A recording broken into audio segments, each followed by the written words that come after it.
Hi guys, welcome back to the We Are Tottenham TV studios.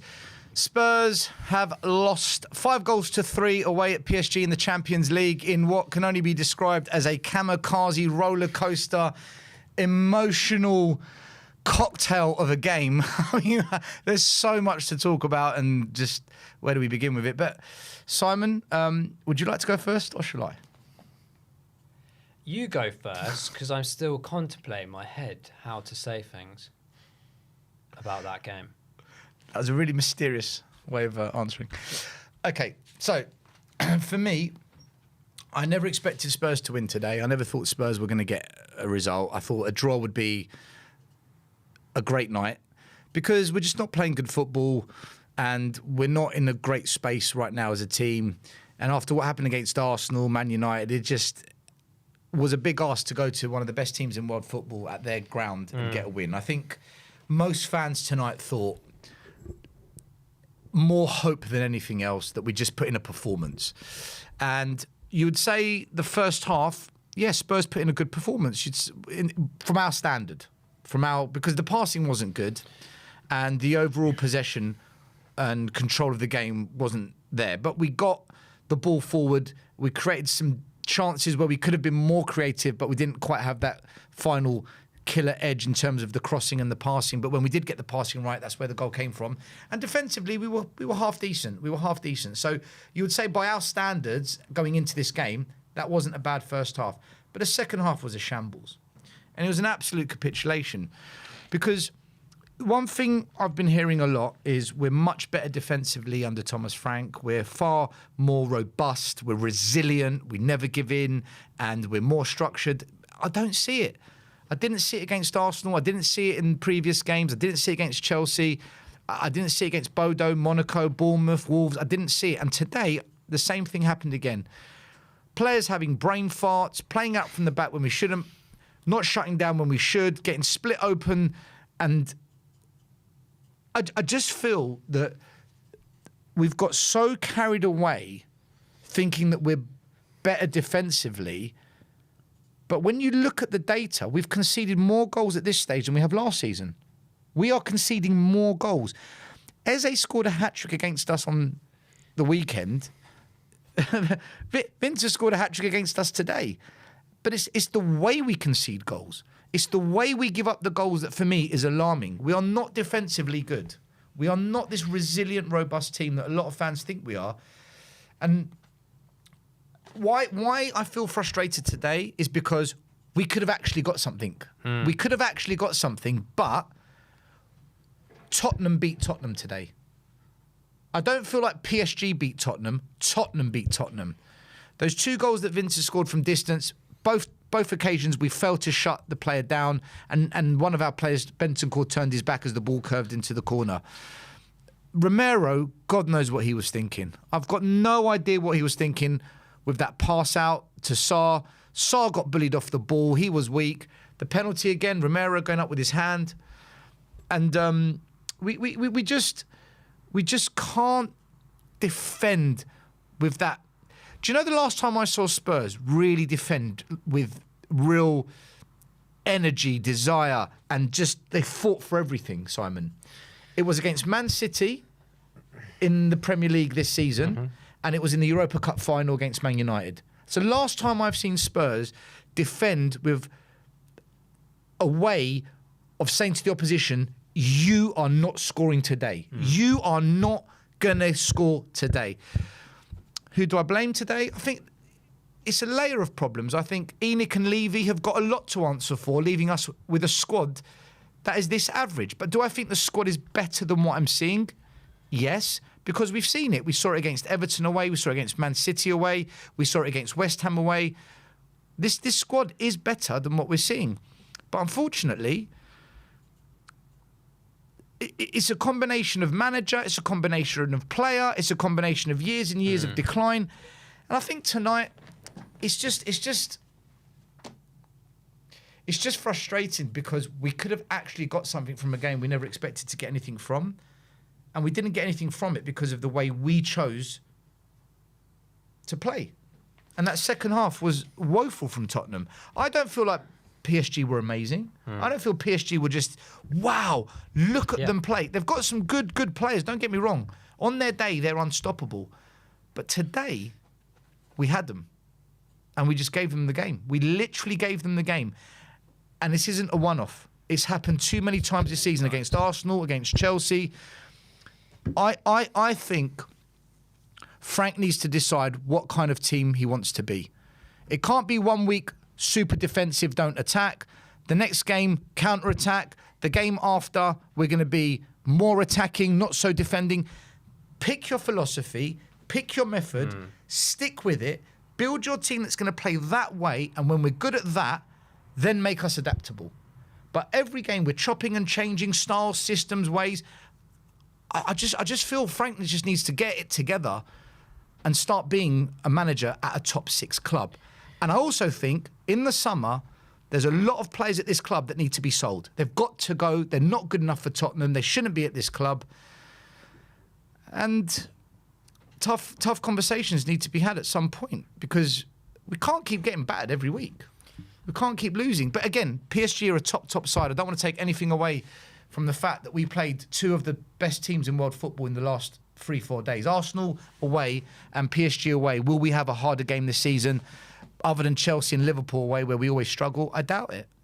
So I want to put a bit of context on that. I think it's good to have context, but I think it's the manner in which those games were lost. We said at the beginning of the game and before the game when we're talking and dinner and stuff, we want to see effort, we want to see dedication. So I would. It's a bit of a weird one, this game, to be honest, because and I think I speak for many fans in the realistic term. I expected us to lose today, like before the game. There's not many times I say that because I'm always usually quite positive with score lines and things like that. But there's some elements of games, especially teams like PSG and with the teams that they have quality-wise, and the way that we've been playing, I expected us to get absolutely pounded today. I'm more majorly disappointed with the way we've reacted to conceding those goals in the manner that we did, then repeating the way that we conceded that goal immediately after the second half, or when the second half was starting. And then the abysmal, continuous mistakes at the back. And as you said, it's not just this game. It has been so many games this season. It's been like that for many, many years. I'm not going to go down the big rabbit hole of the Daniel Levy thing and this, that, and the other. But the fact of the matter is, as fans, we are stuck, tarnished with the history, the background story. As a club and Spurs fans over the last however many years, we are paying the price of the lack of quality of those players in what we're seeing today. So you have to manage the expectation in your head. Doesn't mean that we still can't try and be optimistic or try and enjoy the games when we can. But the reality is we don't have the players to play the way the managers want to. The other question of whether the managers are good enough is up for debate always. I wasn't a huge fan of Frank coming in, to be honest. I agreed that Ange did need to go in the sense of the Premier League performance, this, that, and the other. I don't think Frank's got what we need, but equally he doesn't have the players to be able to absorb his actual philosophy or how we want to play. So it's just a continuous round and circle. Simon, what is Frank's philosophy? I don't know. That's what I'm saying. I don't know. I don't know why he was chosen as the manager. And I appreciate, like, we're trying to talk about the PSG game here, but I don't see any progress from last season. Now, you could argue that a lot of the players are the same. There's a small sprinkle of players that are new, but I see zero progress. In fact, I probably see it going even further backwards, and that just might be a concoction of lack of confidence, and that just keeps going on and on. There have been moments in the season. It sounds bizarre, but the Man City game is almost a given for one that we should always try and win at the Etihad. But outside of that, the Burnley game was fantastic at the beginning. Since then, I can't really say that we've had good performances. I can't really say we've had standout players. Maybe in one or two games, each of those players, but not throughout. and that comes down to the squad element. So when we're reverting it back to this PSG game today, I'm sat there at the beginning of the game going, well, we're probably going to lose 4 or 5-0. Then you're watching the game, you see sparkles of things. You see a bit of an improvement from the weekend, and it's literally internal combustion. I can't... the amount of times I've seen this is beyond insanity now, to the point I don't even believe I'm alive half the time when I'm watching Tottenham. I generally think I'll wake up tomorrow and try and anticipate in my head whether this was actually real or not. I'm just stuck somewhere between trying to understand what fans think, because when we played PSG in the Super Cup, everyone said, "Look what a proper coach can do. Look at the manager, the way he set us up. You see, the players aren't as bad as everyone said. They just needed a coach. We've got a coach, master tactician." Okay. And then we do the same against Burnley and Man City. You see, it's not the players, it's the manager, tactician. We lose games. The players are the problem. It's the players. It's the players. But hold on a minute. When we win, it's master tactics. It's brilliant defensive structure. Look how much better we look. When we lose, everyone wants to go after the players and Levy. It can't be like that. It can't be when we want the players are great, when we want they're not so good. It can't be when we want the manager's brilliant, when we lose the manager. Well, no, it's all right. It's not his fault, you know. I just don't know. Today was a mixture of everything. We weren't good, but we weren't bad. It was a bit of everything. It's one of those games where you say, do you know what? I should feel as if we done well, because I thought before the game we'd get thrashed. So based on that result and that effort, I should feel good. But I still feel deflated because of the way the way it unravelled. That's the exact point. It's the way that we have lost the game. It's the way we lose games, isn't it? Yeah, because on paper you could go 5-3. That must have been an amazing game. It wasn't really an amazing game at all if you watch it. And both teams, to be fair, defensively were absolutely appalling. So there's no wonder why it was 5-3. But it's that exact perception. You hit it on the head just there. It's the manner in which we're losing these games, and it's the level of mistakes that we're making from supposedly senior players who are, not mentioning names, but I think we know, the World Cup winners, for example. Big players in their international teams, but when it comes to the Premier League or playing together at Tottenham, it's an absolute shambles. I'm watching things like it's way worse than amateur level. These are things that professional footballers just should not be doing. The concentration levels are appalling. It is absolutely catastrophic. And it's showed again today. And that's why I'm frustrated now, because of the manner in which we lost to PSG. I could accept a loss. I wouldn't say the effort wasn't there in terms of our energy and our trying to commit forwards, but the mistakes. What's the point in having the effort and stuff like that if you're just going to make those mistakes? And the players know it, because they're all looking at each other when these mistakes are happening and going, they're going to score from this. Oh, great. Now we're deflated. That was a stupid thing to do. And all the fans are thinking the same way. How many times do we go round and round in this circle? I don't know. That, as you said, there's a lot of players that need to go. Ruthlessness needs to occur. We're going to have to wait a few windows for that, I think. I do believe we need to draw a line with the ownership. Is Thomas Frank? Yeah. Is Thomas Frank? Let's create a scenario here. Yeah. So Levy's gone, and apparently now we've got a new ENIC. So it's ENIC 2.0 reboot. V2. They're going to pump money into the club. They're going to. Yeah. They want to now make us the real deal. Yeah. They've got Vinay. They've got Carrington. Paratici's come back. Lange. Okay. Let's say we do go on a project, an actual project, not one that lasts 18 months or we hit the panic button, reset, all that stuff. One where we're going to see it out over, let's say, 3 to 4 years. Yeah, minimum 5 years, I would say. Is Thomas Frank the right manager for that? I don't think, if we got better players... Has he shown you enough to show when He was at Bromby, when he was at Brentford, and now what you've seen in a very little bit of time at Spurs. Has he shown you he's the man to be the next Fergie, the next Klopp? I'm not going to say Arteta because they haven't won anything. The next...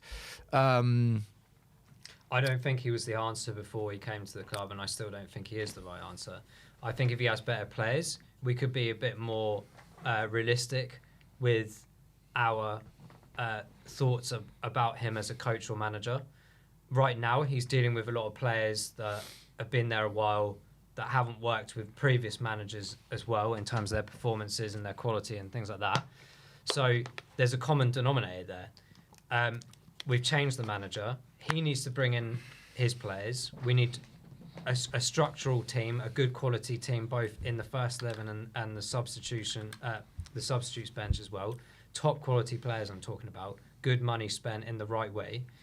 And that remains to be seen. If Frank's in charge and we see the performances improve, fine. I'm not going to go down the road of saying Frank needs to go right now or it's unacceptable. No, I'm not asking if he should go. Yeah. I'm asking if we're going to have a serious project. If we're going to give him, you have to give him fairness. You have to give him a year and a half minimum, right? Well, no. You have to give him 3-4 years if it's a project. Yeah. Because we might go through some really, really rough patches in a year's time as well. The question I'm asking is he the man? I'm not saying is he at fault for tonight, in case people are creating different narratives and not listening carefully to what I'm saying. Not you, but I can see the chat. Is he the man for a project? I don't think so. To take us back to where Poch got us and then beyond? No, I don't think so. Then what are we waiting for? That's the question. Because if the answer is no... That's my opinion. Well, no, then you wait to the summer and you find your right guy then, actually. You don't do it now. You can't do it now. I think it was... I wouldn't say it was rushed because I'm sure they pre-planned it, obviously. But I just don't think he was the right answer. And I haven't... As I said, I'm basing this on the fact that I have seen zero progression. I've seen zero improvement of any of the players. Zero improvement. So... That comes ultimately, yes. I always believe that a player has his own responsibility to improve and do his, time on and off the pitch to become a better player. But equally, it also does come to the management processing, like the change of tactics, the development of players. It's okay. You could argue it's still relatively early in the season to an extent. We're nearly in December already, by the way, in the busiest time of the season. I don't see enough to say he's not developing or improving any of the players that we currently got. And some of them are young, by the way.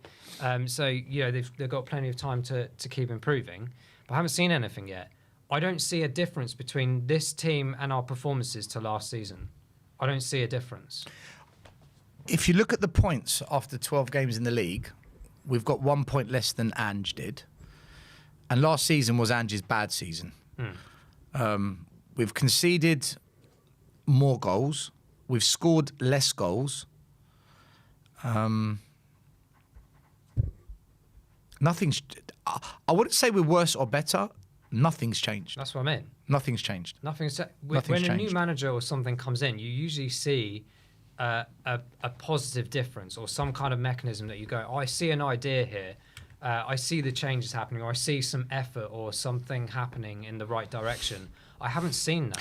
Do you know what my biggest question is with Spurs at the moment? When Klopp, in fact, let me just talk with Spurs. When Poch came to Spurs, you could see what he was trying to do. It just wasn't working. It took about 3 months or something, but you could see what he was trying to do. When Mourinho came, you could see what he was trying to score a goal and then put everyone behind the ball. When Conte came, you saw what he was trying to do. 3-5-2, counter-attacking with wing-backs. It worked for 6 months and then it kind of stop, start. Yeah. When Ange came, you could clearly see what Ange wanted to do. High line, high possession, high intensity, kamikaze defending. To an extent. You could see, even with Nuno, you could see this is what I'm trying to do at Tottenham. I can honestly say, I can't see what Frank's trying to do. I fully agree. It's not a good or bad thing. It's just, I don't know what we are. I fully agree with that. And game to game, it's different. 1 week against Arsenal, it's a back five with no number 10. I don't know what I'm watching anymore. Today, it was a back three with the fullbacks pushing a bit higher and being more attacking. The game before that is a bit of nothing. Some weeks it's counter-attacking. I just think Frank needs to identify what he wants and to just stick with it. Yeah. And then once we're good at that, then adapt to other systems because it's confusing for the players. It's confusing to try and build bonds on the pitch. And look, the one thing you say about Poch, go back to him because that was probably the closest we came to winning lots of trophies. You knew who his starting 11 was. You knew how we would play, and you knew what we were going to try and do every single game. Yeah. I can't see anything close to what we are trying to do or who we are week by week. And it's been, how long's Frank been here? August, September, October, November. It's coming up to 5 months. Yeah. 4 months. That's the one thing I'd like to know. Because if we lose to Fulham at the weekend, I think there's major questions that all fans or most fans should be really asking if they're not doing so already. If we lose in the manner like we've been doing the last few games, I would have had enough of it.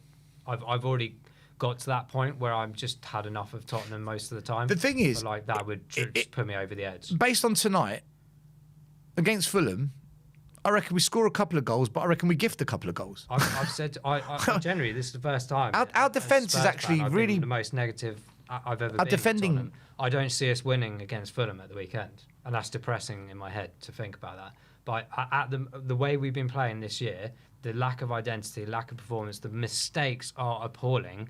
I can't see how we're going to get a result against Fulham. See, for me, if we were going to do a project, like a proper project, I would have thought there's 2 roads you go down. You bring back Poch, who said he's got unfinished business, and you know he loves the club. You know he would just relish it, but you back him. Yeah. And you say, look, we made a mistake sacking you. The last 6 years has been a joke. Poch, here's redemption. Or you say, no, Poch had his time, but we're going to bring a manager who gives us that vibe, who plays that way, who kind of is doing similar things to what you were doing before you came to Spurs. And you bring in Iriola, and he tries to become your next Poch. Yeah. Or you go for someone that's got solid foundations, a solid way of playing, who has won trophies, and who clearly gets the best out of the players, and you bring in Glasner. So you've got 3 types of project. Let Poch do what he said he was going to do, or give Iriola the job and say, repeat what Poch did, or you bring in Glasner and say, right, Glasner, we've identified you. You did it in Germany. You did it in the Premier League. You know, you gave Crystal Palace their first trophy as well. We think you're a serious manager that can do something. And then you build a project with them. That's what I think we should have done. But with Frank, I don't know. I've never once said Frank out, and I'm still not saying it now. I just don't know because I don't know what he's about. I don't understand what he's trying to do. Yeah, I'm surprised after winning a European trophy, of all trophies, that we weren't getting a manager in that had already won trophies or knew how to do it. I think it was a step backwards, and I don't know. Obviously, but Glasner's not toxic. No. Glasner's got a calmness about him, and he doesn't demand the club spends big money on big players.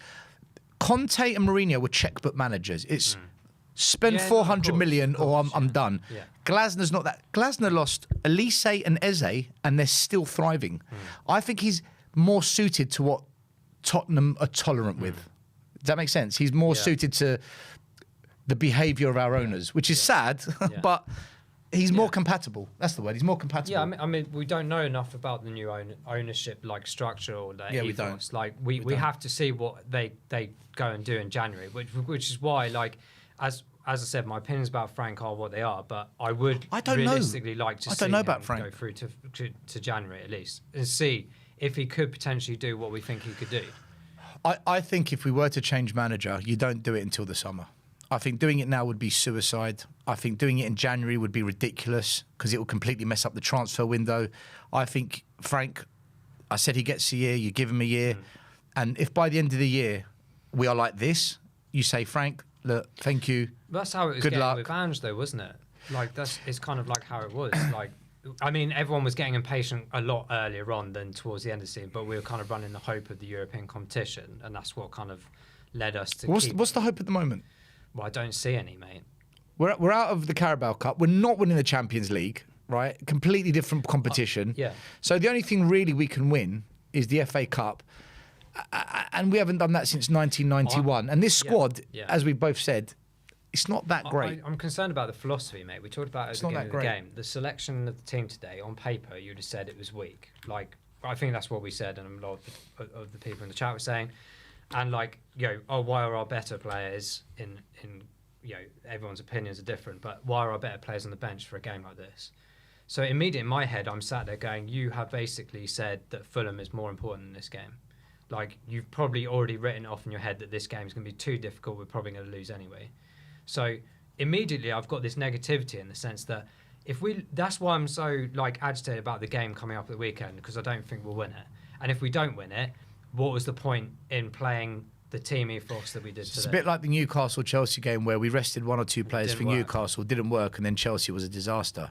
Although Fulham aren't as good as Chelsea, so you for the Carabao Cup was similar as well, wasn't it? I think we're favourites this weekend. I think we are favourites. But, again, we can't just assume that we're going to win a game of football because we don't know what Spurs is going to turn up. We don't know what the favourite ideology comes from. I just don't think... I just can't see our commitment, our performance, our drive that we need on an 8 p.m. kickoff on a Saturday night to drum up enough ability to win the game against Fulham, who are a tricky team.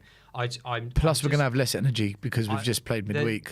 And Arsenal as well, it's the 2 days stream before. of strange decisions, strange substitutions or lack of substitutions, the timings of things, times of players. It just reminds me of the entire Ange situation for the last 2 years. That's just what it's... I generally feel like Ange has been replaced by Frank as a like-for-like replacement to an extent. But the performances and the stats are worse. That's actually worse. I haven't seen any progression, so why would I think any different about the Fulham game? Do you know? Based on tonight as well. Do you know where people say, "Oh, come on, this manager needed this much time and this manager"? I'm not prepared to give a manager as much time as they want when they haven't shown me something. I need to see something. I need because the thing is, and I'll say this again and again and again, that I had 3 questions about Frank. I never jumped on the Frank train like a lot of people did. A lot of people jumped on the Frank train. He's the coach, he's a magician, he's a tactical guru. I said, guys, hold on a minute. Just got some questions, right? I'm not against Frank, but I've got some questions. He's never had to manage in European football. That's crazy. He's rarely had to juggle 2-3 games a week. Mm-hmm. When he did have 2 games a week at Brentford, his win rate dropped to 25%. He's never won anything ever. Scandinavia, Championship. So for me, he's got a lot to prove at this club. He's coming to a Big 6 club, different environment, different type of fan base, different pressure.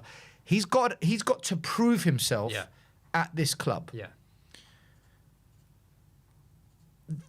Whereas a lot of people just said, no, he's the man, he's the Messiah. And I never understood, where's this coming from? Because with all due respect, people say, oh, but if we had better attackers. He had Wissa, Mbeumo, Tony, Damsgaard, they finished mid-table. So for me, Frank needs to realise this is a Big 6 club. It's different at these types of clubs, whether it's us, whether it's United, Newcastle, these clubs are different. And just stick with your ideology and drill it into these players. Hate Ange as much as you like people. He's gone, right? But he told the players, this is how we're playing. This is what we're going to practice. Whether you like it or not, it's who we are, mate. We need Frank to have this is who we are, mate moment. But also have he needs to show us who we are, mate. I think that's important, not just to have one structure, but have 2 relatively good identities. I agree, but you've got to make Plan A good first. Of course. You've got to have... I can't see the Plan A. Well, what's Plan A? What's Plan B? What's Plan C? I just feel for the players' sake as well, because I think some of these players aren't good enough. Some are better than what we're seeing. Some they're good. Yeah. But for the players, they need it. Yeah. They need to know, boss, where am I playing? What do you want from me each week? What's the partnership I'm going to have on the pitch? How do you want me to attack? When do you want me to push forward? And if you're chopping and changing that communication every single week, you're killing the players. For both those particular goals them. before half-time and after half-time, there are like a bunch of bumblebees in the middle. And I said it several times. How many players have we got in that area and they're still cutting through or getting the shot away? They don't know what they're doing. They don't know where they're supposed to be. They don't know what to do when they get the ball. Like playing out from the back is a great example of that. Playing out from the back is a great example. We don't know what we're doing. We actually have no idea what we're doing. It feels like and looks like I'm watching football from last season. Maybe worse. On the positive, right? On the positive, we have proven tonight that the players aren't as shit as a friend of mine said yesterday. What level of shit we are? We're not as shit as some people think we are. We've shown we've got something about us. So it's just about refining the system so the players can just get it. Yeah. So they can understand it and let them just give that ideology a go. Let them give that philosophy a chance to succeed rather than saying, right, well, we lost 4-1 this week, change it all. All right, we drew 2-2, change it all. Oh, we drew... No, just stick with something. Just stick with something, and you've got to blank out the fans. You've got to blank out the noise. The best managers, they cut out the noise. Of course The best leaders cut out the noise. And I hope now, the way we set up tonight, they set up exactly like that against Fulham. Because if not, then how do you build on anything that was good from tonight? Back to something else or back to what we did last week. Yeah. Just stick with something. Just stick with it. And let the players learn that and not jumble it around. All right. Should we open up the... Simon, have you got to go? I've got to depart. So Simon's got to leave us. I'm on my own. 3-hour journey back down to the coast. Cheers, Tottenham. It's been a pleasure. Thank you to everyone in the chat, as always. I think you should call in from your car. No, I'm going to zone out of Tottenham. I'm going to do my breathing techniques on the way home. And I'm going to pretend that tonight didn't happen, other than spending time with my wonderful friend Stella here. Big up to Simon. Safe journeys home, Simon. Appreciate that. Good to see you, man. You too. All right, guys. The Messiah's leaving. We're going to open up the chat to you, the fans. Come and have your say. You can talk about whatever you like. Let's discuss. Let me just get these headphones on the right way. Shambles. All right. The first guest on is... Sorry if I pronounced your name wrong. Is it Nool? If not, you can correct me when you come on. Probably should take my laptop. Yeah, Alan Nool, can you hear me? Yeah, I can hear you. Can you hear me? I can hear you. Did I pronounce your name right, or did I make a mess of it? Yeah, you pronounced it right. All right, good. Yeah, have your say. Off you go. You know, like most games is always frustrating towards the end. But in the beginning, I would say from the previous 4 games, I would say our offense was looking good. Not great, not spectacular, but good from our current standards. We were making passes through the middle. We were actually able to get passes in the opponent's final third. And we kind of looked a little creative for the people we had on the bench. We didn't have some of our more technical flair players like Xavi Simmons, Mohamed Kudus, Wilson Odeber. And those players were able to create due to the fact that we weren't relying on the double pivot. So, you know, we're up 1-0. We're feeling good. It's almost halftime, and, you know, disaster strikes. We always have a lapse of judgment. And, you know, we bring the score back to 2-1, and you think, okay, Thomas, it's 2-1. Let's start making substitutions, because what's the point of keeping these people on if we're not going to try to go for the win? We have the lead. And I feel like this is something Thomas Frank just struggles on, his lack of ability to make substitutions, his lack of ability to change up the game plan. It's very easy to figure out what we're going to do, which is, like, we have great technical flair players, and we're not seeing that because I feel like Thomas Frank tells them, guys, don't take the shot. Let's just try to cross it in. Like, we have you see PSG, they have an opportunity outside the box. They're going to take the shot. We are going to just keep trying to cross the ball. And I feel like this is just getting repetitive and frustrating to watch because I feel that, and I think the first half showed, we aren't as bad offensively as people think we are because we had opportunities, we made opportunities, and I feel like if we had our actual starters in those opportunities, we would have made more goals. So we don't like the ability to create. Our tactics are hindering our performance. Would you say the tactics were working in the first half, though? I would say like 1 out of 10, maybe like 5 out of 10, like 50%, like 50-50 kind of working due to PSG being very open in the middle themselves. Um, it was decent, not the best, but I also do think because we were missing, someone like a Xavi and a Kudus that could clean that up. Like that play was so open for players like them to really feast. Like that would have been great for Xavi. Open, open field, open room to make stuff happen. That's as a coach, you need to know. All right, the first half was very open. Let me put in my players that like to run direct at defenders, but we never changed it. No, let me ask you a question. Mm-hmm. So Thomas Frank, 5 players were signed since he joined the club. Matthias Tell, Paulinho, Kudus, Xavi Simons, and Moani.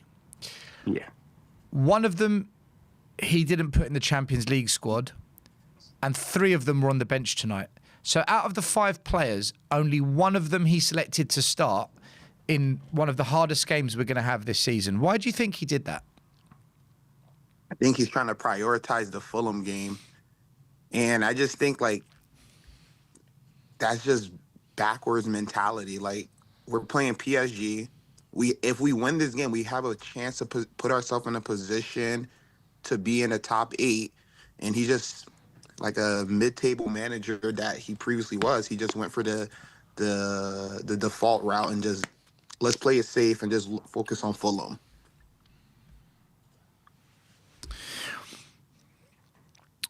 So if that's the case, we must win against Fulham, and those players must start. Is that a fair thing to say?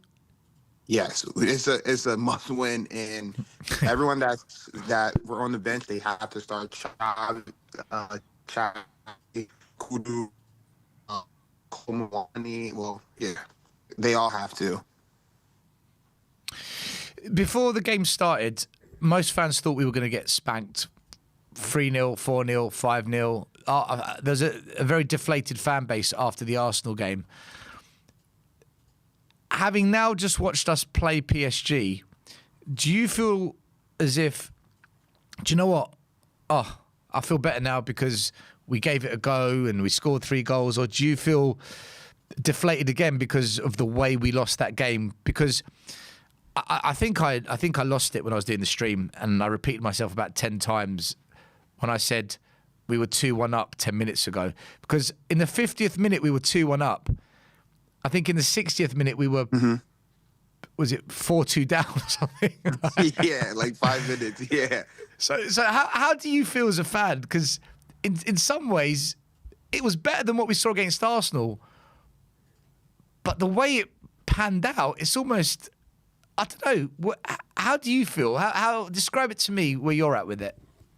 So me personally, like before the game started and when I saw the lineup too, like everyone else, I'm like, all right, we're about to get destroyed. This is not even the best lineup. It's 5 back, 3, our 3 midfielders and Richarlison, Kolomouani. Yeah. But after watching them play, because I'm probably of the minority and I'm always in the super chat writing like, guys, our attackers aren't as bad as you guys think we are. The double pivot is preventing our attackers from even getting the opportunity to show if they can put the ball on the target. So seeing this, if Frank decides to stay like this and play like maybe just a Paulinho or just a Bentancur and use a Bergval and a Sarr or Bergval and a Xavi or Xavi and Sarr, etc., I'm actually kind of excited because I do think now we can begin to really figure out what type of team we're going to be moving forward in terms of offensively. I do think these mistakes that we made, they could be one off in terms of like, Romero struggling to clear the ball or make a smart pass in the moment. And Vitinha did score two beautiful goals. Like, so I do think, bar that, I think if we can continue to be confident in our actual midfielders and play more offensive, I do think from here we can make a transition. But as if, it's up to Frank. How would you start in the next game? Would you start the same way we did tonight and just try and keep some kind of consistency? Would you go back to a different way of playing, the 4-3-3? What's your thinking for the Fulham game? Would you try and just play in a way to stop them? Would you try and play in a way that is to our strengths? Would you repeat tonight? What's your thinking for the Fulham game? If you were Thomas Frank, what would you say is the best way to approach the Fulham game? I think Thomas Frank, you take a little bit of today. So I would substitute Jed Spence for also contributor to the third goal. Like, he holds on to the ball too much. He just keeps cutting in. So I'll put a dollar left. Romero, Van in the middle. Right back, I would put Pedro Porro. And then in the middle, I'll Paulia, Bergval, and Simmons, new Colomwani, Kudus, and I would say Richarlison. And they can kind of like, Cool. Your internet keeps cutting in and out. You there? Can you hear me now? Yeah. Can you hear me? Yeah, I can hear you. Yeah. Did you hear when I said I'll pick Colomwani on the flank, Richarlison in the middle, Kudus on the other side? Because I actually do agree with you that Colomwani is better on the flank than as a normal number 9 target. I don't know if you heard my other lineup, but what was your formation for the Fulham game? 4-3-3, Udogie left back. Our normal center back pairing of Romero and Van der Ven. Yeah. Pedro Porro right back.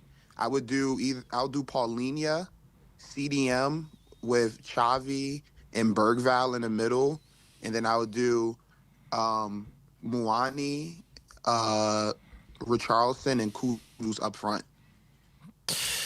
All right. No, thank you for coming on. Let me know very quickly what your score prediction is for the Fulham game. Fulham game, 2-0. 2-0 Tottenham. Tottenham to win 2-0. Let's hope you're right. Let's hope we get that win we need in the Premier League on Saturday. No, big up to yourself. Respect. Yeah. Thank you for coming on, brother. Yes. Come on, you Spurs. Come on, you Spurs. I love it. Okay. The next guest coming on, busting the away kit, as we saw tonight. Alexander. Nice kit, Alex. Nice kit. I like it. Big up. First of all, I just want to say one thing. It's important we get it out of the way. Colomwani, man of the match. I want you to say it now. He wasn't my man of the match. Oh, okay, I'm gonna move on. We can debate that later. Ask me who my man of the match was. I'm talking for us, not in general. Like. Yeah. Who was it? Honestly, I thought our best player was Archie Gray. All right. I thought Archie Gray today really, really had. And listen, I slam Archie Gray, right? I thought tonight, Archie Gray, he was involved in the goals. He was involved in some really good defensive plays. I thought Archie Gray done well tonight, I know Moani got 2 good goals, but I thought Archie Gray... And one assist.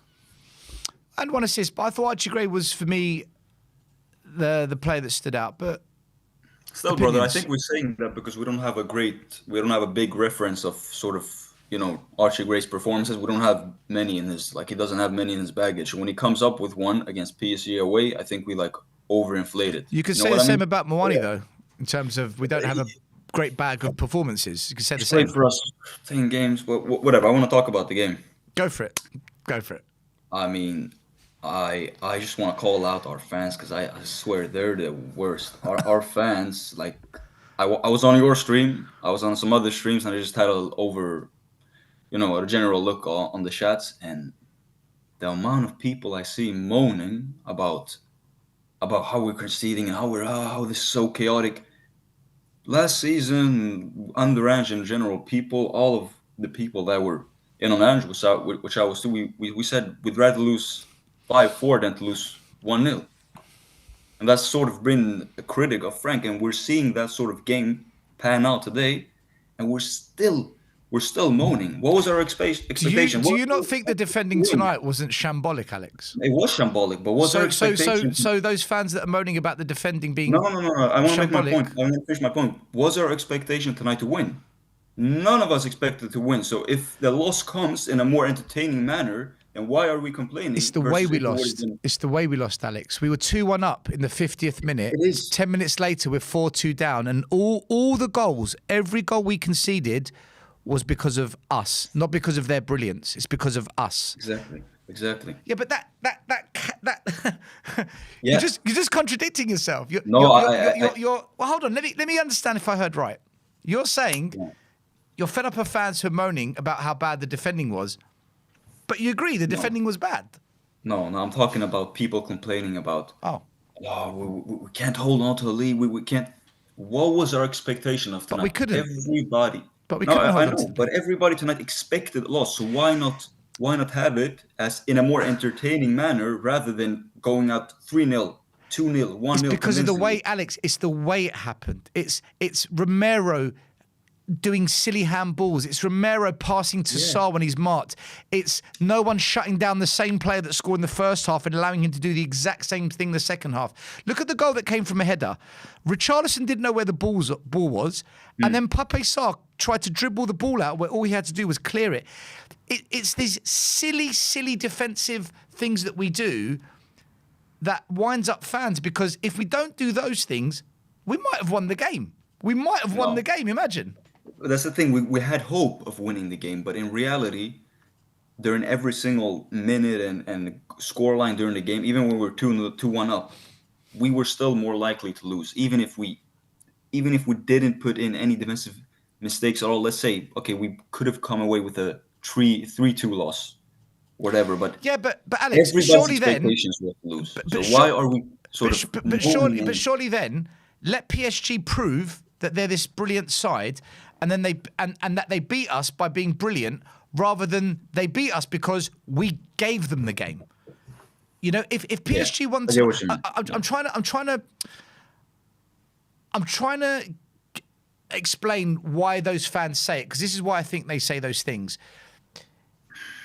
If another team beats you because they're just different class, you just hold your hands up and say, do you know what? They're fantastic. But when they beat you because you're assisting them, I get it. that's where fans say, do you know what? There's a way to lose, and this isn't I how get to it. lose. And tell me, who do we blame that on tonight? The players in majority. Who do you blame tonight's outcome and tonight's Well, you've overall you- scoreline? Do you blame one on players or manager? If you you've- had to say one, you can't say both. You've called in. It's your say. Tonight, I say the players. You called it out in the studio yourself. You say we've collapsed. We've collapsed. How many times have we seen that with this group of players in the last few years? How many times have we seen when get that goal in, everybody's in on it, we have our hopes up, we can actually win this, we can actually get a result, and a result just comes spinning us out, and we just get deflated. The players start looking down after one goal, like the game is over. There's 30 minutes left, and we're all looking like a group of players. They're looking like they've been shot.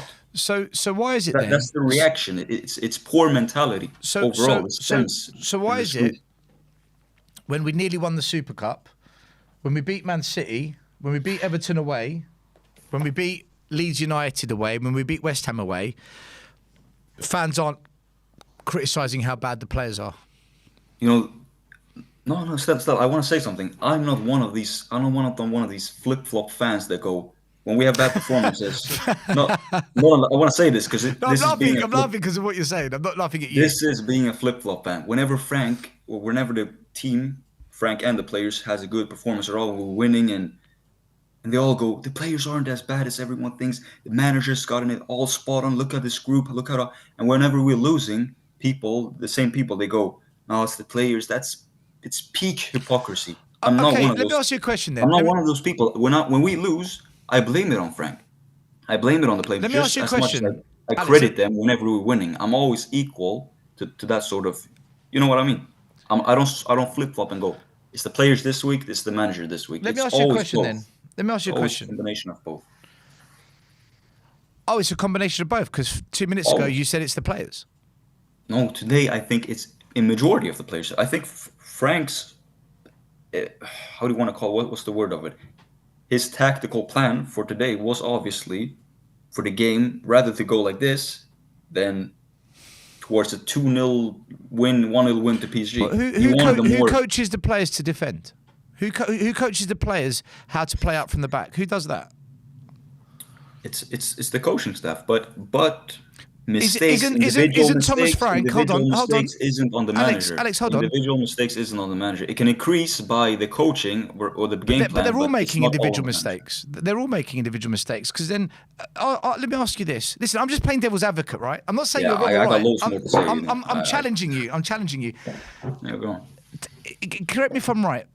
If it's the coaching staff, isn't Thomas Frank one of the only managers that was allowed to bring his entire coaching team with him? Yeah. We bought him out for 10 million, him and his coaching staff.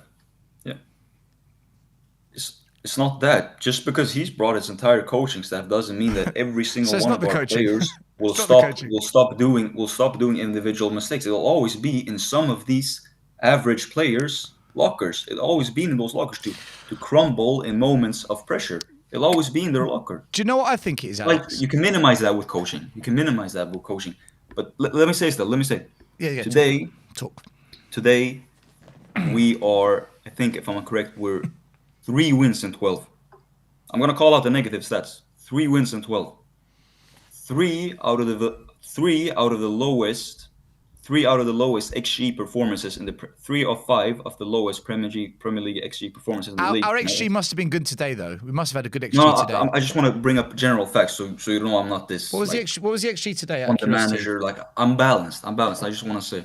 What was the XG 3 today? out of 5 of the worst XG performances in the Premier League this season has come from us.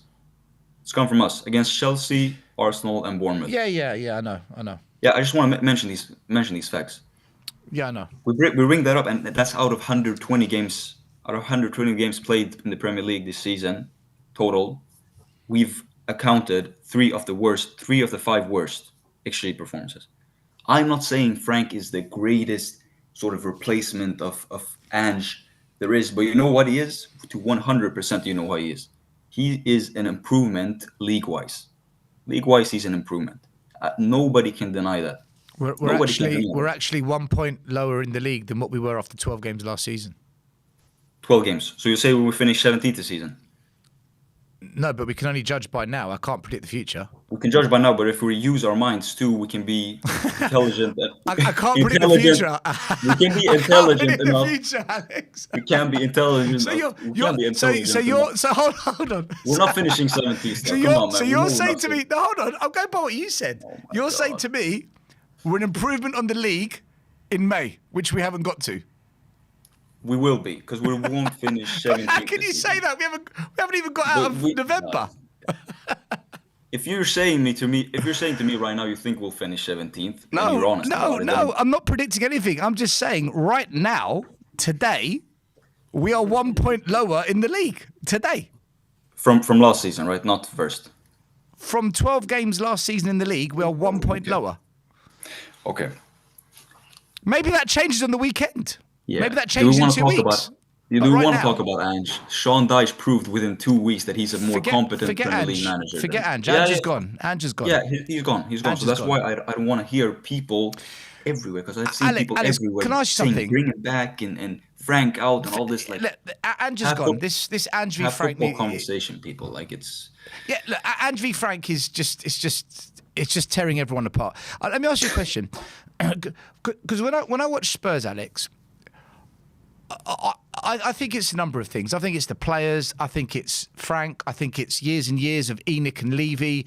I think it's poor recruitment. I think there's so many things that go into it. If I'm just to judge the manager, if I'm just to say, right, what is the manager doing wrong? I know what the players are doing wrong. I know what Levy and Enoch did wrong, because I was protesting for 6 years to get them out. I was all in on that, you know. Yeah, and I know what the recruitment's done wrong because I've never called any of these players generational, or I've never bigged hardly any of our signings up. If I'm just going to focus on the manager, I don't know what he's trying to do in terms of an idea, a way of playing, a philosophy. My only criticism is this. Pick how you want to play, stick with it, cut out the noise, believe in yourself, be confident in you, and do your thing.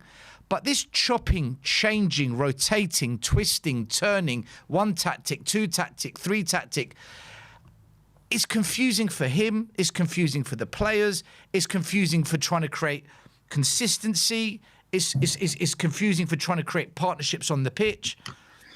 Every manager before him, you knew what they were trying to do. Whether you agreed with it, whether you thought it was the right thing or not, that's a different conversation. But you knew what they were trying to do. Don't you think? Yeah, you want to tell you why?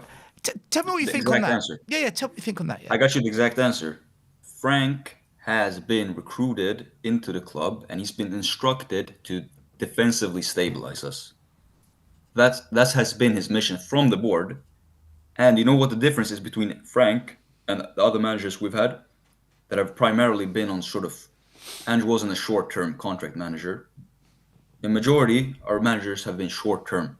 Frank has he's been brought in for the long run. And mission 1, which I believe it's clear to see, mission 1 has been to defensively stabilize us. Of which his way of doing it, you can't criticize. But that's been his mission 1. Only Conte had a short-term contract. No, but I think the longer-term plan is to defensively stabilize us, 1, and then build up. Because But we're defensively worse. Alex, we're defensively worse. We've conceded more goals than last season. You can vary about which opposition we faced and etc. The fact is we're conceding less shots. We're conceding less shots on target this season than we are from last season. If you want to talk about facts. Less. I think it's at least double, at least third something. It's huge. I saw it. What does it matter? What does it matter if the ball goes in the back of the net though? That's all that matters. Okay, we can talk about points, but you and I both know that this season we've conceded.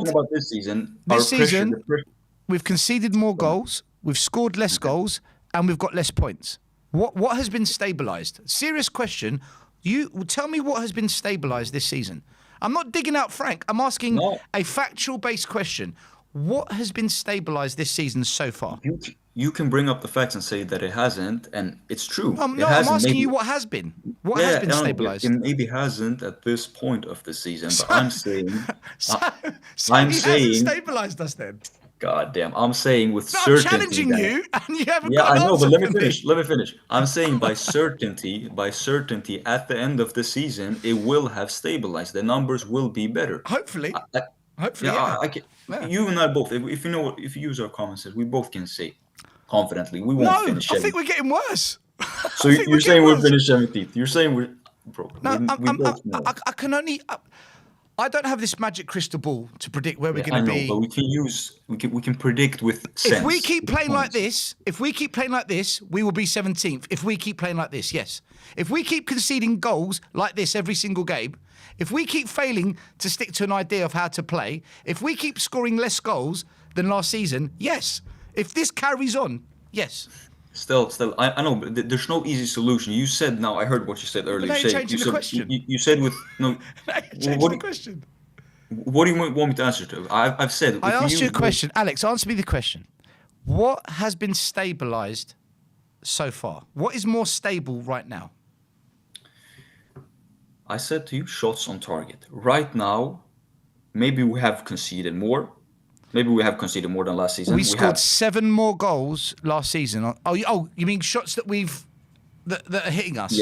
Yeah. I'm saying that's considerably less than last season. Okay, so what we've stabilised. So this is an answer. So what we've stabilised this season is we've stabilised less shots being shot at us. Yeah, and the season isn't a 12-game season. It's a 38-game season. And I'm saying with certainty that by the end of the season, we will have improved. That's what I'm saying. Hopefully. I hope you're right. I do. And I can just go on about this. I heard what you said earlier about, okay, so you have to, if it's looking like this at the end of the season, which I don't think it will, but if it is, you're saying Areola and Areola, he didn't win his first 10 games with Bournemouth. What would the reaction be with if that happened? Spurs, let's take it to 15 games. What would have happened? Would he be elected? I think what it comes down to is this, Alex, because you're right. You're right. You're right. You can make up all these. It's not an easy Well, solution. no, let me answer that. Let me with answer Frank. that. It's not. Let me answer that. Yeah. Let me answer that. Two things. Iraola has proven he can play a type of football that Spurs fans love. That's the football Tottenham fans love. Secondly, if you can see what a manager's trying to do, and you can see a team that's trying to do something, but it's just falling short, I think I could be wrong. I think fans are more patient. But when you can't see what you're doing, and when you can't see what's working, and when you don't get it, I think that's where fans begin to become disillusioned. And this is why I said to you, what is Frank trying to do at the moment? Because I can't see a pattern of play. I can't see an identity. I can't see a philosophy. I don't get what he's trying to do, other than the only thing I can see him doing is every week, what can I do to stop the opposition? What can I do to play against the opposition's strengths? Yeah. That's what it feels like to me. He focuses heavily on the opposition and not so much on what he's got as tools. That's what it feels like to me. And I don't think that's the right way to go about it in this day and age of football, in my view. Now, maybe that is the right way to go about it. Maybe that is. I get it, but I'm saying this is a structural it's a structural progress of mentions. And I just want to get this out of the way too. Iriola, during his best season, he finished ninth. And he got appointed during the same time during Ange. His football started working approximately 1.5 years down the line with Bournemouth when he got the players he wanted. Are we Alex, willing? That's Bournemouth. Are we willing? Alex is Bournemouth. Yeah, but are we willing to say? Don't you say Bournemouth have better attackers than us right now and more technical players overall? Bournemouth don't have nowhere near the transfer budget Spurs do. Bournemouth have got a stadium of 11,000 fans.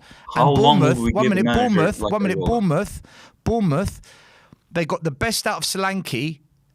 Iraola Ball got the best out of Solanke that any manager's got out of. And in the summer, Iraola, he lost all 4 of his defenders, all 4 of them. And look, they're above us again. Who's the 4 ones? Husin, Kirkis, I forgot the other 2 names. He lost all his key defenders. Husin, Kirkis, yeah. So when I look at things like that, I say to myself, he's a good manager, man. And they're still playing good football. So look, Iraola might come to Spurs and flop, Alex. He might flop. And I'm saying, how long will we give him if his football at Bournemouth took 1.5 years to work? He had to get his own players. But it's Bournemouth. It's Bournemouth. At Spurs, he'll be given better players, Alex. He'll be given better players at Spurs. Are we saying that it'll be his kind of players? Are we saying that it'll take time either way, and we haven't even given Frank a year. Most fans want him out now. Have you seen how Iraola? I'm not saying Frank out. You brought up Iraola. I'm saying many fans have already started jumping on the back. Then they shouldn't be saying that. You shouldn't be saying Frank out after 12 games. It's ridiculous. Yeah, I agree with you. I agree with you on that. I 100% agree with you that no one should say Frank out. I think that's crazy. I agree with you 100%. And I said earlier, I brought up the most negative facts you could bring up about us this season. I'm Spurs. That's all I am. I'm Tottenham. I'm balanced, and as much as I can, I will never be fully with a manager. And if he gets sacked, then I'll be still hung over him. And you know what I'm hung over? Do you know what I'm hung over as a fan? That we crashed out of the Carabao Cup and the Super Cup. The Super Cup, I still feel bad that we lost that because I know it was a historical opportunity. Those are the things I care about. I don't care about the manager, the players. Those things come and go. All I care about is success for my football club. That's all I care about. All I care about. That's all that's going to be etched into history, you know? That's all of it. I agree. I'm all about trophies as well. I totally agree with you. Let me ask you quickly. On the weekend, we're playing Fulham. When we play Fulham, what approach do you think Frank should take? Do you think he should adopt what he did tonight? Do you think he should go back to what he tried to do with the Arsenal system? Do you think he should go back to 4-3-3? Do you think he should just go for it? Do you think he should just be cautious because Romero's out and be more defensive? What do you think the right thing to do in order to try and build on the positives from tonight going into the Fulham game? What do you think is the right thing to do on the weekend in terms of how we set up? First of all, I think the greatest positive tonight was Colomwani. In my opinion, he showed us. I'm gonna say this. You can call it controversial, whatever. Like, he's the best striker we've had at the club since Harry Kane left. He's the best striker.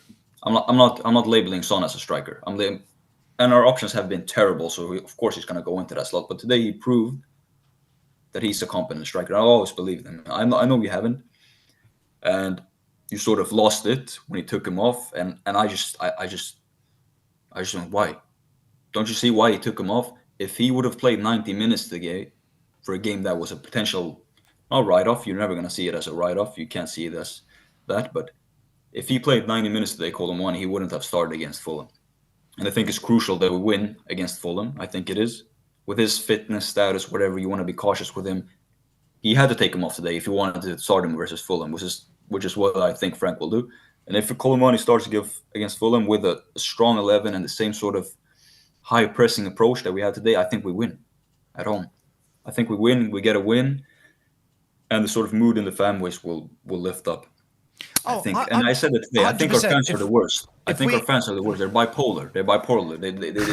They go all over the place. Just to, sometimes they want to force misery. They don't want to sort of trust anything. They just want to see it as it is. When you lose every week, Alex, and fans are paying the most expensive tickets in football.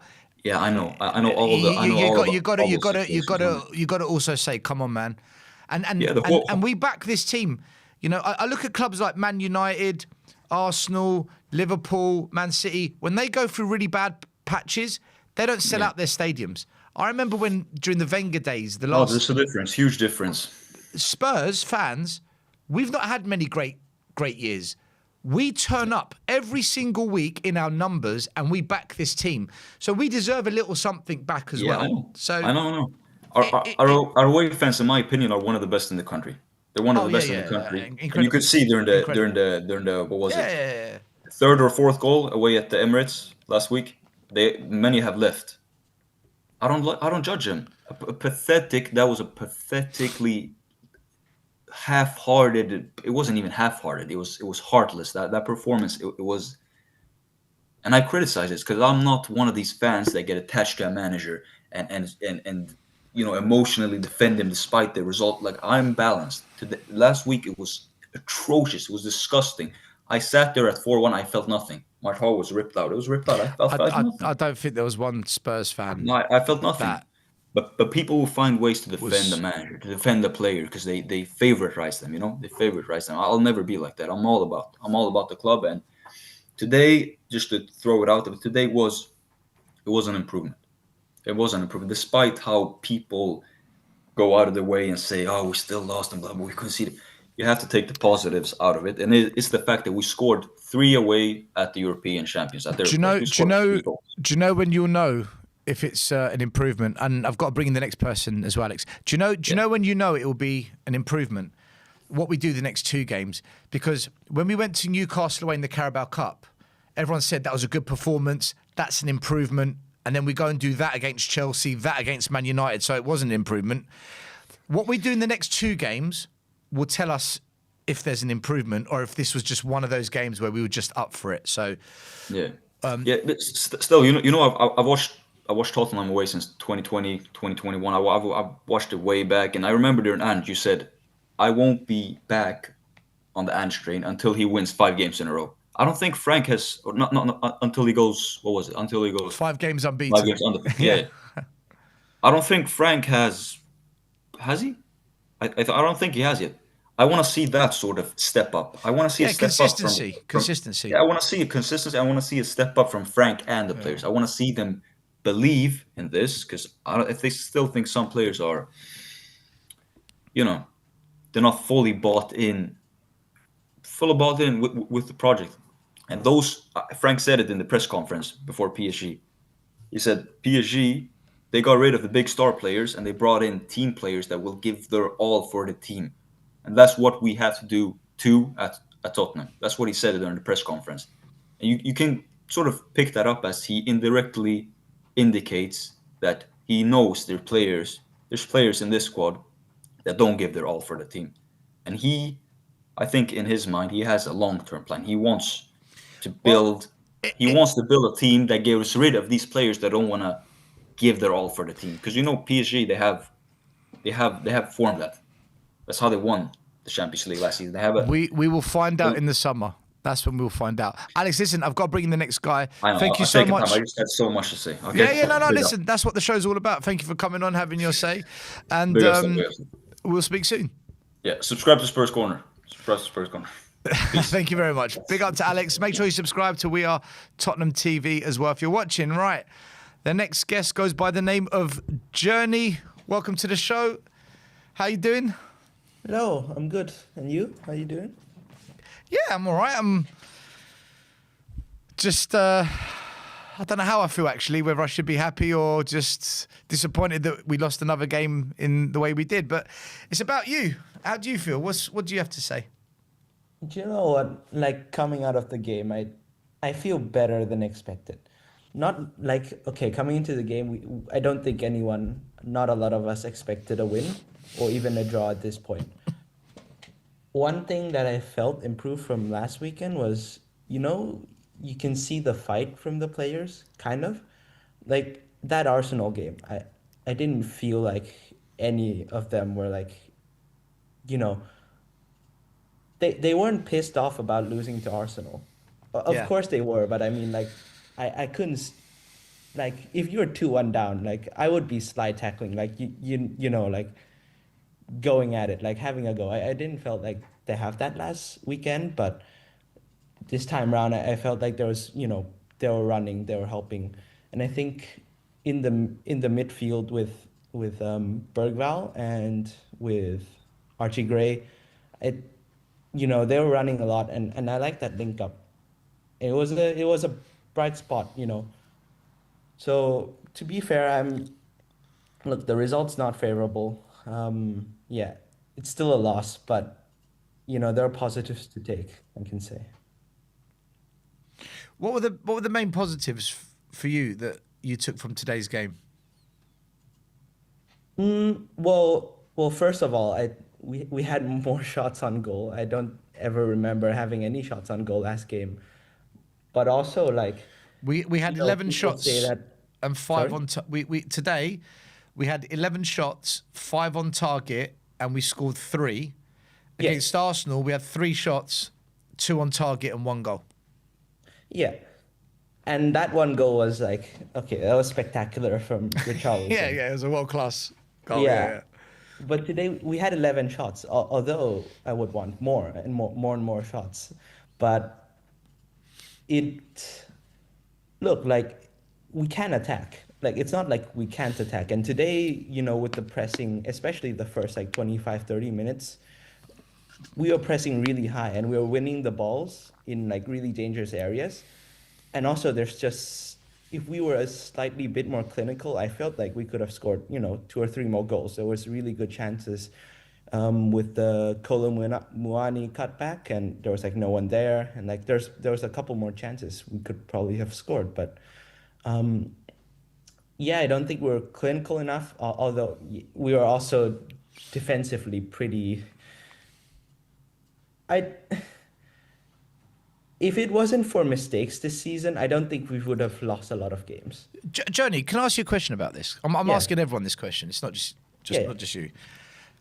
So many fans this year keep saying to me that, we're defense. Sorry, I've got the wires caught here. People keep saying to me that defensively, Spurs are better.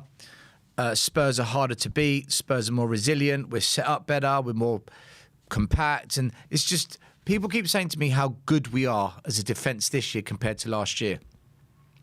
We've conceded more goals this year than last season after this many games.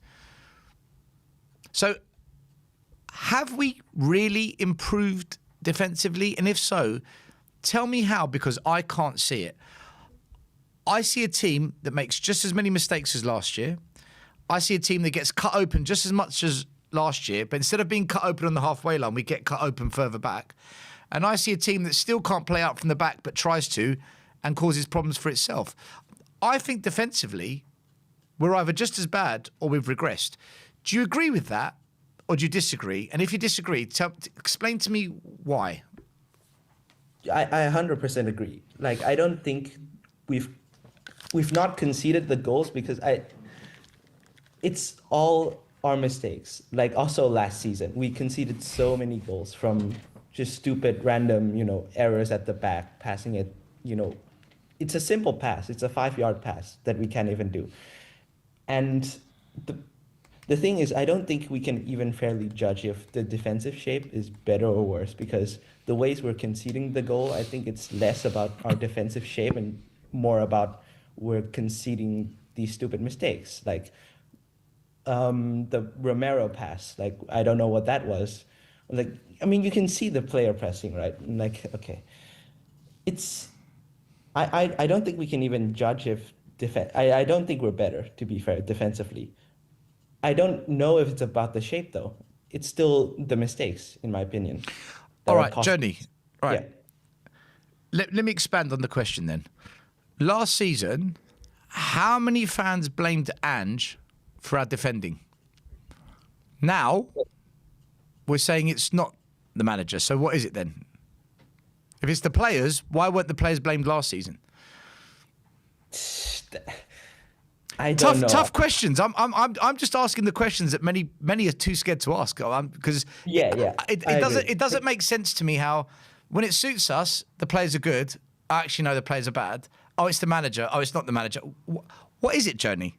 Yeah. Why is this defense just as bad as last season? I mean, in my view, like last season, although the tactic, we did have a high line and it did, force us to do a lot of recovery runs and stuff like that. But yes, it is also the manager, but also the players weren't good. Sorry, enough. Johnny. Sorry, Yep. 1 second. Sammy, I can hear like kids screaming in the background. Sorry. Yeah, it's not you, Johnny. I think there's another guest trying to come on and the audio's... No worries. Yeah, go on. Carry on. As I Sorry was about that. saying, I mean, we had a really high line and forced us to do a lot of recovery runs, but as much as, yes, I think tactically, it's so tough to tell because most of our chances are conceding from build-up play that we can't even build up and concede. But coming back to the point where, when we're good, we say the manager's a genius. And when we lose, some people say the players are bad. Realistically, I don't think we have bad players. Like Romero's the captain of Argentina. They won. He was awful tonight. He was absolutely awful tonight. Like I refuse to think Romero's a bad player. Like on the day he can be amazing, but today he wasn't. And it's not like... Yeah, that's fair. That's fair. It's also, the atmosphere. Like sometimes when you had, that United game, the Europa League final, like I don't think we had better players than today. But there was that atmosphere, that energy that was like ringing through the players that like, gave them an extra boost to run and like, they look more sharp. But when we look terrible this season, no one looks sharp. Like, you know what I mean? I think it comes down to we keep chopping and changing the tactics, the system, the players, and there's just no continuity. There's no consistency in direction, in tactics, in team selection. And I think when you keep making constant changes, how can anyone settle into a way of just being and find their zone? Like you look at Arsenal, for example. I hate bringing them up, but they're a great example. When they're fit, who the goalie is and the back four, the defensive two and the attacking three. Who's going to start for them. Maybe 1, 2 changes, maybe. With us, you have no idea. We saw the starting lineup today and we were like, what? Where did that come from? Like, you just don't know. I actually think that's the issue. I think, do you remember a manager called Claudio Ranieri? They called him the Tinker Man. I don't think I was even born back then. All right. Leicester City. Okay. There's a manager called Claudio Ranieri. He won the league with Leicester City. Yeah. And he was called the Tinker Man because he kept changing it too much, okay? I think Frank's just tinkering too much. I just think he's trying too hard. He just needs to believe in himself, believe in what he believes. Forget what fans say, forget what the media say, just do your thing. I think that's what's causing a lot of our defensive issues, because I agree with you. I don't think Romero's rubbish. I don't think Van de Ven's crap. I don't think Porro, Udogie, Spence, Paulinho, all these defensive players, I don't think they're rubbish, but they're inconsistent. They're very, very, very inconsistent. Where does that come from?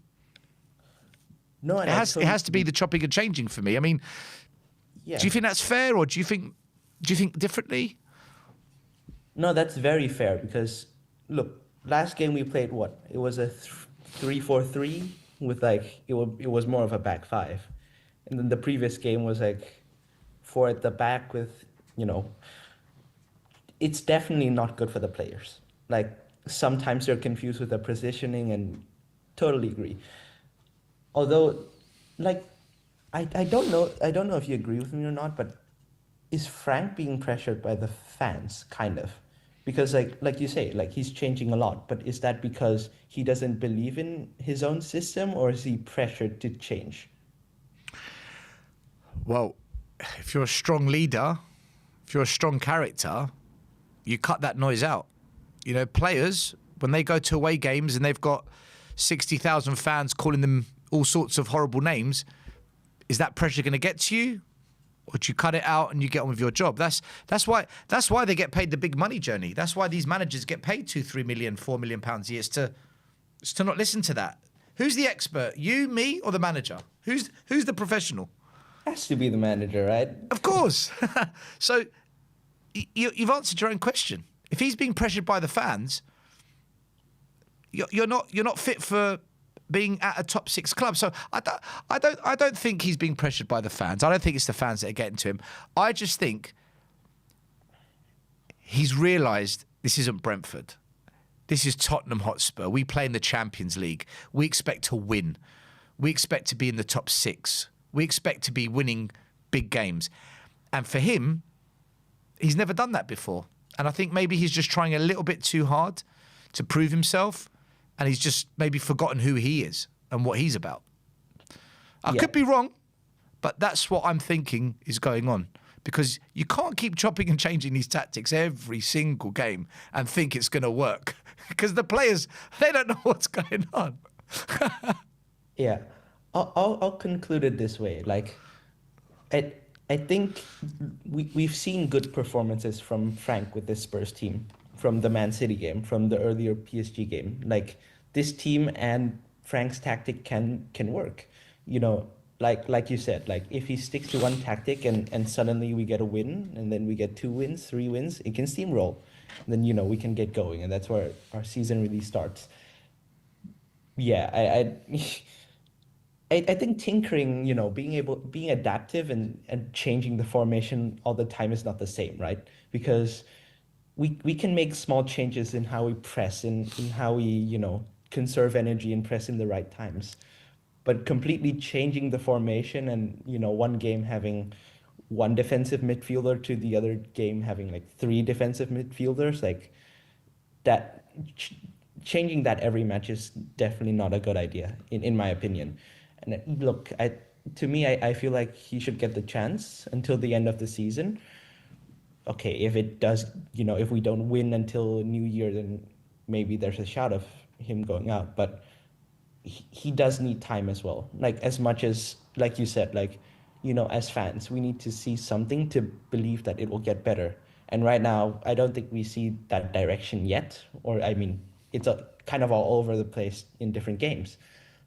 But he also needs the time as well. Like, it's that one moment that when it clicks, and if it does, then we can get going. Like I think with Pochettino, we were kind of all over the place, and then there was that one game where it started to work, and it clicked from there. So the thing with Poch, Journey, was we weren't getting results, but you could see what he was trying to do. You could see he was trying to copy what he did at Southampton, but it just wasn't quite working. But the good thing about Poch is he stuck to it. He never changed his ways. He said, no, either this works and I stay at this club, or it doesn't work and they sack me. Whereas at the moment with Frank, what I'm seeing is he's trying everything and anything and just not sticking to one way and saying, this is who I am. This is what we're going to do. And you're right about adapting. You don't adapt every week. You adapt once in a while because you're playing a certain team and you know this one team, you've just got to change for this one game, which is fair enough. That's normal. Quick question before you go, because we've got another person waiting. The Fulham game, what would you do? Would you stick with the system that we played tonight, or would you go back to the 4-3-3? Or what would your approach be for the Fulham game? And what do you think the score will be? How do you think Spurs will do? I'll tell you how I would like us to play. I think I really like the intent to press, especially in the first 30 minutes of the game. Like, I would love to see that again. Yeah. And me too. I'm not saying they're bad players. I'm not saying Palhinha is a bad player, but I think with Fulham, like, I don't think we can play a defensive game. Like, we definitely have to attack. Yeah. And one midfield, at the back is the same back four with Udogie instead of Spence. But in the midfield, I want to see Bentancur, Archie Gray and Bergvall or Simmons. Like, I want to see a lot of energy in the midfield, because in one way, you know, with putting a lot of defensive midfielders in, like, you're allowing space for the players. Like, you know, they naturally drift closer to the in front of the defense instead of, you know, taking over that area. Like, I want to see energy in the midfield. And I think if we can, you know, if we can press them back and have a lot of energy, especially in the first 20 minutes, and push them back, I think it could be a lot of goals. But I'm not the most confident that's what he's going to do. You know? Listen, no Spurs fans confident. Don't worry about that. We just pray to God and hope it all works out. Can I ask you a quick question? Where have you called from, by the way? Well, I'm in Finland right now. It's like 1 a.m. I was there. I was in Finland. I was in Helsinki for a couple of days in New Year's last year. So yeah, it's very cold there. I know. It's beautiful though. Beautiful place. Listen, Journey, thank you for calling in. Make sure you call in again. Yes, thank you, and have a great day. All right, you look after yourself. Take care. All righty, on to the next guest. We've got a fan by the name of Christian. Welcome to the show, Christian. Hey there. Yeah, I got a few things to chat about. Go for it. So I appreciate you having me on. First off, you know, I would say this about today's match. You know, whenever you're rebuilding, the biggest thing that I'm looking for is hustle and effort, you know, and I just feel like we came out and we had that. We did not have that against Arsenal. So I was pleased with that. And I look at this match. So let's just focus on this match just for a second. And I look at, you know, the mistakes that were made that led to, you know, the goals against us. And, you know, I you know, from where I was watching, I look at the first two goals where, yes, we were late getting to them and we let them kind of sit on the edge of the box. But man, those two goals were stunners. Like those were, I look at those goals and I'm not happy we're giving up goals, but like those were two terrific goals, you know, from a class player. Yeah. What bothers me, and then, you know, we had the Romero, that bad pass, and then, you know, Sarr not clearing, and then Romero, the handball. I look at those, and those three mistakes, individual mistakes, take those away, and boom, where are we at? You know, 3-2 Tottenham. Or, you know, I mean, we can never say what would have happened, but I know we're in a better spot. So just, I try to take the positives out of this, and I think, you know, take those mental mistakes away, keep doing that effort, and then, man, we start getting players back, and, you know, here we go. Yeah. I would say this. When we played against Arsenal, we gave Eze so much space, and we had a different team. We didn't have Porro on the pitch. We didn't have, and we had Paulinho on the pitch in the defensive play, and we still made mistakes. Today, we played more attacking, and we still made mistakes defensively. This time it was Sarr, it was someone else, Romero. They all take it in turns to make mistakes. So for me, I'm asking, why does everyone always make mistakes? What is it? It's the pressure that we invite onto us that causes us to make the mistakes. And I just think, Christian, and tell what you think. This is just my opinion. I think because we keep chopping and changing the way we play games every single week, that we're not settled. And that unsettling behaviour is creating a pressure to try and understand how to play, who's who, where's where, what's going on. And that's creating a lot of the problems because we're just not sticking to this is who we are, this is what we're going to do, screw everyone who disagrees, this is what we are. And when we make this work, we can adapt it to have a plan B, a plan C. It just seems as if we don't know what plan A, B, C, D or E is at the moment. And I think that's what causes it. Do you think that's a fair analysis, or do you think, come on, it is just down to the individuals? Maybe this makes for boring conversation, but I agree. I think he needs to find a system and stick with it. But here, let me tell you why. This is why I think he's doing it. It's because I think, you become what people put on you. And I think as a manager, with Ange last year, like he, live or die, he was who he was, and he wasn't going to change for anyone. And I feel like that is what cost us. So I feel like almost with Frank coming in, he had to be, because everyone put on, it's like, oh, Frank, he's dynamic. He'll make changes. He'll read, how a team is going to play and then change our tactics. And so I feel like he almost had to do that or show people, hey, listen, I'm not Ange. I'm not going to be stubborn. I'm going to be smart and tactical. But I agree with you. I think there are little tweaks you can make here or there, because at the end of the day, this is the Premier League. So you can't just, you can't just do the same thing over and over again.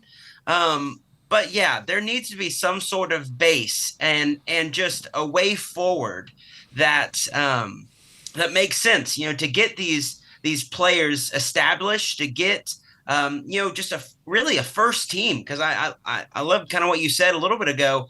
I feel like I have an opinion on who our best, who I would put out there. But I feel like every week it's like, I think we have a pretty solid back line where we know what it's going to be. But the midfield, it's a guess every week. Up top, it's a guess every week. So I know I just, a little more consistency. Well, I agree. Even the defense is a guess now. You don't really know which fullbacks are going to start. Yeah. You don't know who's actually going to start in a back two or a back three. And now we don't even know if Paulinho is going to start. So even the defense is there's a little bit of chopping and changing there too. I get that. Look, he needs to rotate when you're playing 2 games a week. You just can't play the same players every single week. But I think as a team, they need to all be drilled, the whole squad. This is how we are going to play. This is who we are. Mm-hmm. This is what we are. And just learn that and then build on it. But it feels like we're trying to learn 5 different recipes without mastering any. You know? Well, and that's what makes us slow. And, I would rather have 1 or 2 and then play fast. And because that's, again, and it goes back to, I would rather lose, fighting than I would lose. I would rather lose fighting than I would, lose 1-0. Sorry, my kids are coming in. They have an opinion too. Are they Spurs fans too? Yeah. Yeah. Big up to the kids. That's right. Big up to the kids. I'll say this though. I'll let me pitch some positive to you real quick because here's what I think. I look at this year this way, like. The Spurs, I feel like we play the best whenever we get on rolls, when we get playing well. You look at like Europa League last year. we had one mission. We were all heading the same direction, and we got on a roll, and we played well. I feel like that's what we need for the Premier League. I feel like we need to get a string of a few games of winning and playing well, and then we'll start to, Frank will get more confident in himself. I think the starters will reveal themselves. And here's where I'm, maybe I'm crazy, and with Tottenham, you never know, but I look at the schedule, and we have Fulham this week, and I think that's a very winnable game. And then I want to say, I was looking at the schedule before, from January to the end of December, there was like 2 games that I thought, I looked and I was like, okay, that's going to be really difficult. I'm pretty sure it was Newcastle away and then Liverpool at home. That were like, okay, those, like, let's fight hard, but like those are going to be difficult. Liverpool but all the rest of them, Christian, Liverpool might be the easiest game of the season at the moment, because they're losing 3-0, 4-0 every week. We'll see. I don't know. They always seem to have our number, but that's true. There was a string of winnable games that we could get a roll, and then at the end of December we got Man City at home, and win, lose, we always have their number. That's 3 points, Tottenham. That's 3 points. Exactly. Do you know? Can I ask you a question? Here, I'll say this. Go on. Yeah, go. No, tell me. Okay. I mean, then I want to hear your question, but I want to tell you, at least from my point of view, and maybe I'm crazy, but I look at this year as one thing, because I feel like it's like a perfect storm. If everything clicks, we have the players. Like, that's the deal. People say, like, oh, I want to bring in, and we need to bring in a few more players here and there, but like, I don't want new players. I want these players to be who they can be. Like, I look at our back line, Udogie, man, on his day is excellent. Porro can play amazing. And then Mickey and Romero, like, golly, like, whenever they're playing up to what they're capable, is there anyone better? I look and I feel like we got it. And I love, aspects of things in the middle field. I think Bergbow is going to be a star. I love the way that Sarr hustles, and I look, Kudus, I think he's a star too. So I look at that, and I think if they all click at the same time, we have a good team. I think where we really need is just a true striker to score goals. I think that's, Mwani played well today, but I think that's our weakest link. And for this year, I feel like if we can get top 4, get back to the Champions League next year, lo and behold, ready? I'm going to say something crazy. Lo and behold, who's a world-class striker that might want to come back to the Premier League, and then we got our guy, and then who knows? Again, I might be talking crazy. I'm talking about Harry Kane. If you haven't picked up on that, I'll tell you what. If it doesn't work out with Frank, and we bring back Poch after the World Cup to Spurs, I think that's the best chance of getting Kane back to the club. If you want to bring Kane back, I think that's the best chance you've got of bringing Kane back to the club. If he even wants to come to us, I mean, God knows if he does. I want to ask you something about what you said about building momentum in the Premier League. All right.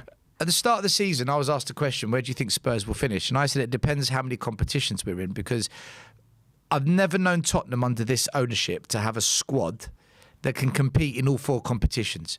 And when you look at it, Pochettino, he gave up on the domestic cups. He just went for the Premier League and the Champions League. Mourinho, he said, to hell with the league, I'm going for the Carabao Cup. Conte, he gave up on the cups. He just focused on the league title. And it showed, because Mourinho got to a cup final, Poch got to Champions League finals, he got us into league titles, Conte kept us top 4. And to hell with the Premier League. I'm winning the Europa. He just went all out for it, resting players. Yeah. So I said at the start of the season, if you want to win trophies, don't focus on the league. Don't make the league your priority. Go strong in the cups and rest players in the Premier League. And I got told, if you do that, You won't earn the money. It's about the money. We need to make money. I said, yeah, but you asked me how I thought we're going to do this season. So I'm going to say this. I'm going to ask you this, Christian, because this is what I said at the start of the year. If you want to do well in the Premier League, you cannot be in Europe, because we haven't got the squad to rotate every single other week and juggle the two competitions and be in the FA Cup. I just don't think Spurs can do it. Ange got fifth because we had no Europe. We were out of Europe, and he crashed out of the Carabao Cup against Fulham early. Do you think, for us to get momentum in the league with the squad we've got, that we can't be in Europe to get that momentum in the league?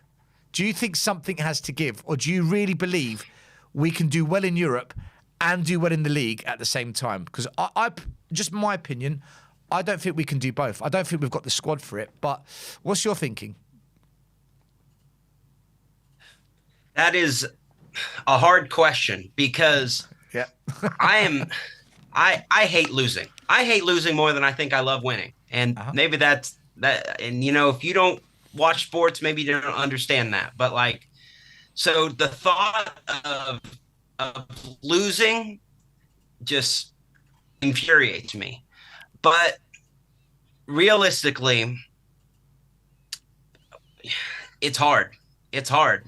And I'll say this though. To answer your question, no, I don't think we have the squad right now to get where we want to be in the Premier League and do well and go far in the Champions League. But we're sure going to try, and I think that's the only way forward. If Frank came to me and said, what should I do? Should I only focus on the Champions League or only focus on the Premier League? I would tell him you need to focus on both, because that's the only way forward. I don't think you can build up momentum in the Premier League with this squad when you've got these games midweek. I just don't feel we are capable of doing it. And it's not just Frank and this squad. I don't think any manager's been able to juggle all the competitions. And because as much as I'd like to think that, if Mawani's injured, it's okay, we've got Richie. There's a big difference in ability. As much as I'd like to think that, if Van der Ven's needs a rest, bring in Danzo, I think there's a big difference. I think there's a drop-off between the players. I don't see how you can get the same performances. And also, I don't know how you can build continuity unless you play the same players and build that togetherness and that partnership, the partnerships on the pitch. But if you play them every single game and they're playing 3 games a week, you're going to run them into the ground. Yeah. I'm like you. I don't want to lose. I don't want to go out of the Champions League. I don't want to just give up stuff. I totally agree with you. I just don't think we can. I just don't think the team's... And realistically, let's be honest. And here again, I want to go as far as we can go, obviously, and I want to win. And I think on any given night, with a few chances, if we play well, we can beat any team. Which I think we showed that in the Super Cup. But realistically, say we get through the group stage, or we get to the next round of the Champions League. How many rounds do we really have? So if we're out of the Champions League by March, I think we'll be out before then, Christian. February then. Well, look, I don't think Spurs will finish top 8. I think we go into the playoffs, which means at some point in January, we're going to have 2 additional games, a home and an away game. Plus, you've got the FA Cup that kicks in January, and you've got the Premier League. So suddenly, from having maybe 4 games, you've got 6. This is what I mean. It's a lot to juggle. Yeah. It's difficult. Not for any manager. For any manager at Tottenham, it's a very difficult thing to manage. So I think maybe our league form picks up. when we've only got the league to think about. Just like when Ange only had the league to think about, we nearly got top 4 and we ended up finishing 5th. Yeah. Well, and I think that's the deal. Like, I think the key to winning in the Premier League and getting where we need to be is we have got to beat the teams that we're supposed to beat. That's what kills us.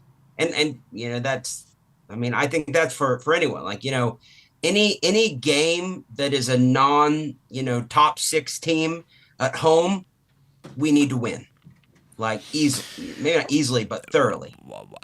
As it stands now, I just think we need to start winning games at home. Full stop. We don't. We just, yeah. I'm a season ticket holder, so I get to go to a lot of the home games, and I can't believe at home it's so bad. Like, this is, and it's been bad for a year. By the way, it's been bad for a year. It's not just Frank. It's been bad for a whole year. There's something. I don't know what. It's like what there's a the curse. issue is. There's some kind of curse on us at home or something. What can you do? You know, I always say, I have a phrase. Literally, I got it. I got a sticker made, and I got it put on my computer. It says Tottenham till they kill me. And that's kind of how I live. Yeah, not Tottenham till I die. Tottenham till they kill. That's right. Christian, quick question. I've asked everyone tonight. All right. Fulham on the weekend. How would you set up? Would you stick with what we did tonight? Would you try and do what we did against Arsenal again? Would you go back to 4-3-3? Is there something different you would do? And what do you think the score will be? I think classic base, because I think we're good enough to win that way. A base 4-3-3. With, you know, I think Udogie, Mickey, and then I guess Danzo, because Romero's out, right? Yeah, he's suspended. Yeah. So, and then Danzo and Mickey, and I think Mickey should captain. Poro on the other side. In the middle, I think Xavi, and then maybe Bergbow and Palhinha, Palhinha. Okay. And then in the middle, either maybe Muani, and then on the right, Kudus, obviously, and then on the left, maybe Odebear or Tell.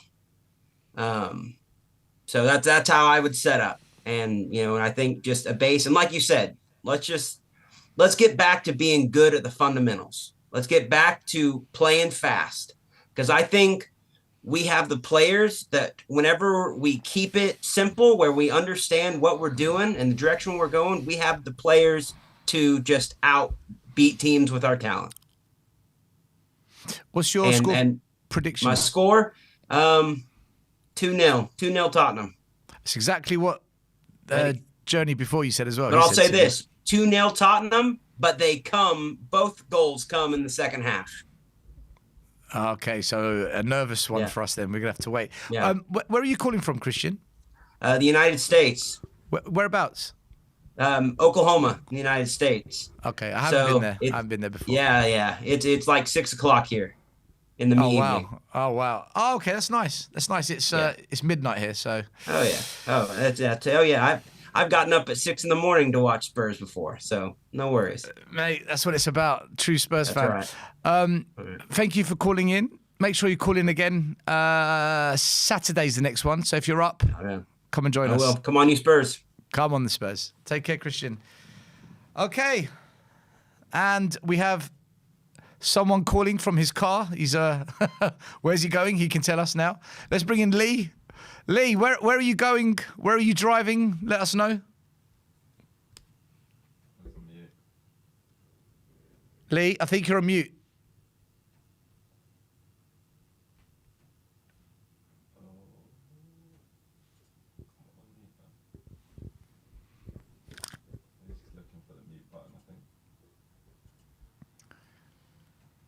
Yeah, you're still on mute, Lee. Let us know.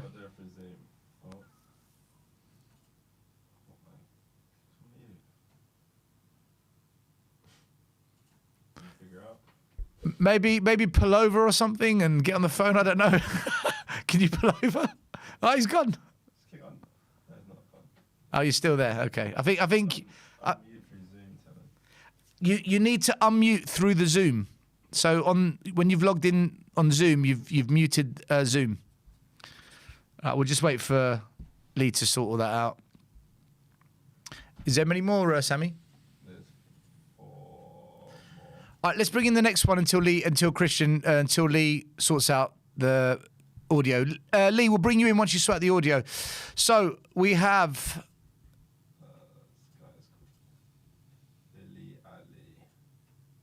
Is this Christian? No, it's not Christian. Let me change his name. It's not Christian. Sorry. Okay, next guest coming in goes by the name of Philly Ali. What a name that is. I love it. Philly Ali. That's a great name. How you doing, Philly Ali? Yeah, I'm doing okay. How are you? Yeah, I'm guessing you're calling from Philadelphia. Yeah, let's go with that. Oh, mate, I've been to Philadelphia many a time. Many a time. Yeah, dude. Oh my God, my phone died. No, you're still there. Yeah, phone died. Be right back. Okay, that's strange. Bye. Okay, his phone's died, so he'll be back. Let's go on to the third attempt. This is so Spursy. This has become a proper Spursy show now. All right, let's see who's next. Bear with us, because Sammy's having to juggle all the different guests in the background. And okay, I believe we've got Josh that's coming on now. Is this Josh? Can you hear us? Yeah, where are you calling from, Josh? You sound like you're from the UK. There a couple of weeks ago. No, I'm Atlanta, Georgia. Oh, right, you're USA as well. Great. Yeah, Australian Living in America. Okay. Yeah. Josh, yeah, go for it. What do you want to talk about, bro? No, I just want to, I guess, get your take on some things. I don't have the football acumen, that you or anyone in the chat has. I've followed Spurs since sort of 2007, 2008. A mate of mine got me into fantasy Premier League, and Spurs was my team from day one. Living in the States for 7 years, it's just so much more convenient to watch games. It's amazing, really. To be up early on a Saturday or Sunday morning, it's just perfect. You can watch as many games as you want. So, yeah. I mean, I obviously, with the Australian heritage, I was very interested when Ange got involved, and I know a lot about his sort of history coming from Australia. But yeah, my frustration is I have sort of a high performance sporting background, and so I have a different sort of look at the club and how it operates, and performance and all that sort of stuff. And the thing that just sticks out to me as an organization from a high performance perspective, they're just dreadful. And from a recruitment standpoint, some of the back of house stuff, certainly the managerial merry-go-round, it's really, really frustrating to watch a club that could be so much more than it is, if they would just understand what high performance looks like, and just stick with a model for long enough to find the cracks in how you operate.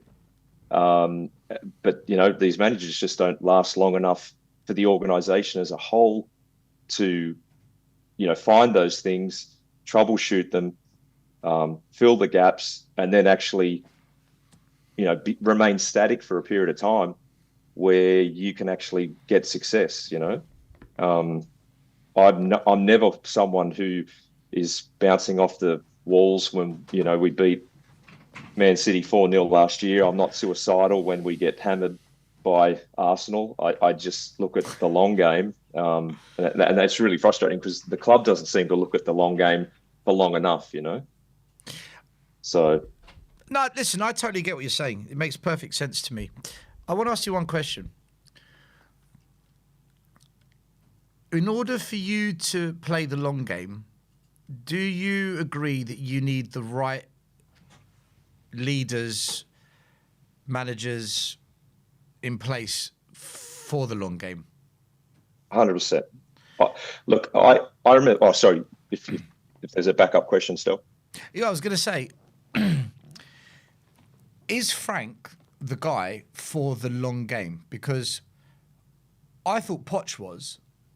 The club didn't think he was. I thought Conte would have been brilliant for it, but they didn't want to do it. A lot of fans say it's worse than Ange now. What a shame Ange never got season 3, just as it was all coming together. All he had to do was sort out the defence. But that's what people say, not me. Is Frank the guy for a long game? What's the evidence to say it's him? What is the background, the thinking? What has he achieved? What is the CV that says he's the guy for the long game compared to other options that were available and might still be? That's my big question based on what you said. You know, who's your long game guy? So, like, let me answer this in an emotional and non-emotional way. Like, obviously, I wanted Ange to stick around. I wanted him to stick around, obviously, because the Australian heritage. But I also thought he was the right model of a person to actually wade through the muck that the club needs to actually get to the point where they understand what sustained success is. Because irrespective of where he started and where he's come to, at each level of his career, he's navigated that to success. Now, obviously, the Premier League is one of the best, if not the best, competition in the world. And you would say that, irrespective of the Europa League win, he's not untested, but he hasn't proved himself, like, as far as I'm concerned. But I think he was the right character to navigate the weeds that are never. If Spurs are ever going to put themselves in a position to challenge for the league, they've got a whole lot more maturing to be done at every level of their operation: football department, medical, back of house, executive, board level. It doesn't matter. They're actually nowhere near the type of operation that would give themselves and their fans confidence that they can truly achieve the highest accolade in the Premier League. So to be honest, I don't think Frank's the guy, but he needs to stay. He needs to stay. It doesn't. For me, it doesn't matter who the manager is. You've had some amazing managers that haven't, got what we all are trying to achieve, but he still has to stay, because I just hope that the longer they stick with one manager, someone or many someones are going to look internally and go, hang on a minute, we don't behave like the clubs that challenge for the titles. We don't. And if you keep outing the manager, you reset the whole cycle again. Club gets off the hook, executive gets off the hook, the board gets off the hook. Let's pin the tail on the manager. Okay, great, let's go again. Josh, why did you say Frank's not the guy?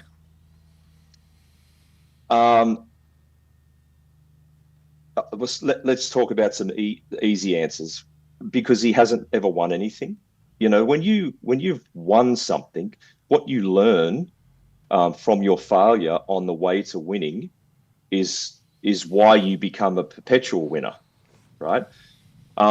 There's some really worrying things that I've heard come out of his mouth recently. Like, just recently when he had that 60-game split of 10 to 12 perfect matches, 30 average matches, crazy. The rest.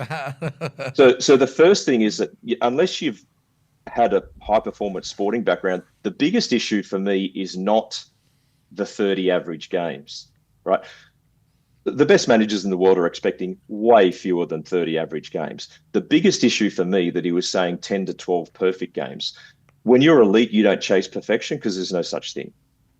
That was a big red flag for me, because all you're trying to do is incrementally better. There is no perfection. You're chasing something that's a fool's errand, right? So there was that.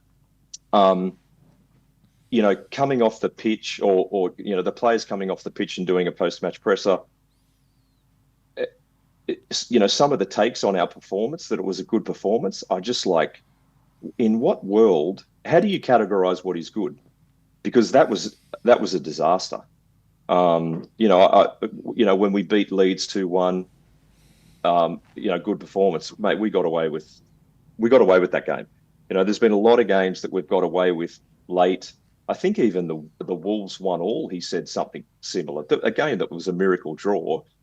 So there's just, I don't know whether he's protecting the players or protecting himself. But I just think, like if you're at point A and you got to get to point B, and point B is we win a title, unless you're honest with where you truly are, then how do you know what to do along that spectrum of success? Do you know what I mean? So I just think there's some lack of reality in how he determines, where we are on that spectrum of success. I still think he has to stay. Listen, I actually fully agree with you. I don't think Frank's the guy, but he deserves a year to show us what he can do, because it's an unknown. No one knows what he can do because he's never been at a Big Six club. He's never won anything. He's never managed in Europe. He's never had to do 2-3 games a week on a regular basis. There's so many unknown variables, and you won't know the answers to those variables until you let it play out. So that's why I think he needs to stay. Also, to hell with changing managers mid-season. If you're going to do it, do it at the end of the season and properly put a plan together that you can actually build on. So I agree with you. I think he has to stay. But from what I've seen, I don't think he's the guy. I don't think, from what I'm seeing, because what do you make of the constant chopping and changing of tactic, approach, methodology, ideology, players? There's just no consistency or any kind of momentum that can be built. Like you said, you're a performance coach. Is that right? So I was a swimmer. I swam at the Olympics. Okay, so that's amazing. So as an elite sportsman, which is what you were then, you know that the repetition of the same practice is what makes you good at that one thing. Just repeat that same thing over and over again, and then you build on it. Right, let's repeat the next thing over and over. We don't seem to repeat the same thing. We keep chopping and changing and tweaking and twisting and turning. Do you find that problematic, or do you think that's a sign of being really, really super adaptable? No, see, let's go back to Andrew's first season, right? And he obviously had an idea. I think at the time, the style that, Andrew's been known for and the style that Tottenham want to play, I thought it was the perfect marriage. Now, if you look at the first 10 weeks, I don't know how long you would expect a team to take to embed a certain playing philosophy down. I would expect it's a lot longer than 10 weeks. And that's why I had absolutely no issue with him keeping the high line when we went down to 9 men. Because when you're trying to instill a style of play, and it's so early on in your tenure at the club, again, Andrew was playing the long game. The fans clapped the team off the pitch that night. Yeah. So I had no issue. And then, I don't get these takes where, from round 11, everyone found us out when we played Chelsea. Well, no, we had 2 red cards and we had 2 major injuries. So I don't necessarily take that.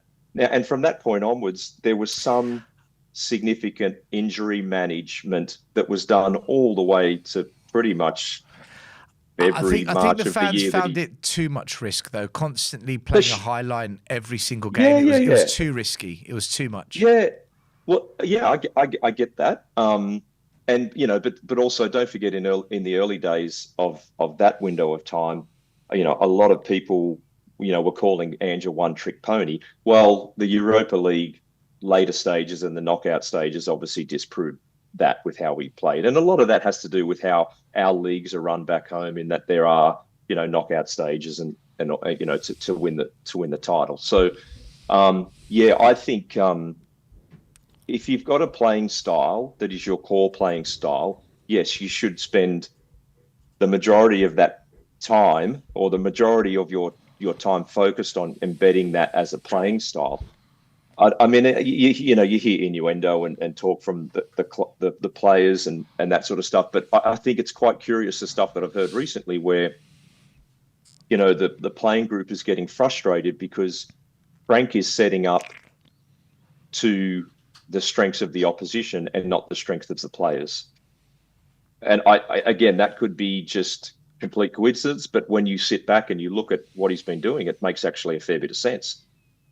Because if he is chopping and changing, then obviously each team has its slightly different playing style, and then he's reacting to that rather than playing to the strengths of the players. And look, I've got to say, I think as far as the playing group and their connection to Frank, it's nothing like it was to Ange on an emotional sense. You've just got to look at footage post game, and obviously Mickey and Jed would never pull that crap that they did a few weeks ago on Ange, because he wouldn't tolerate it.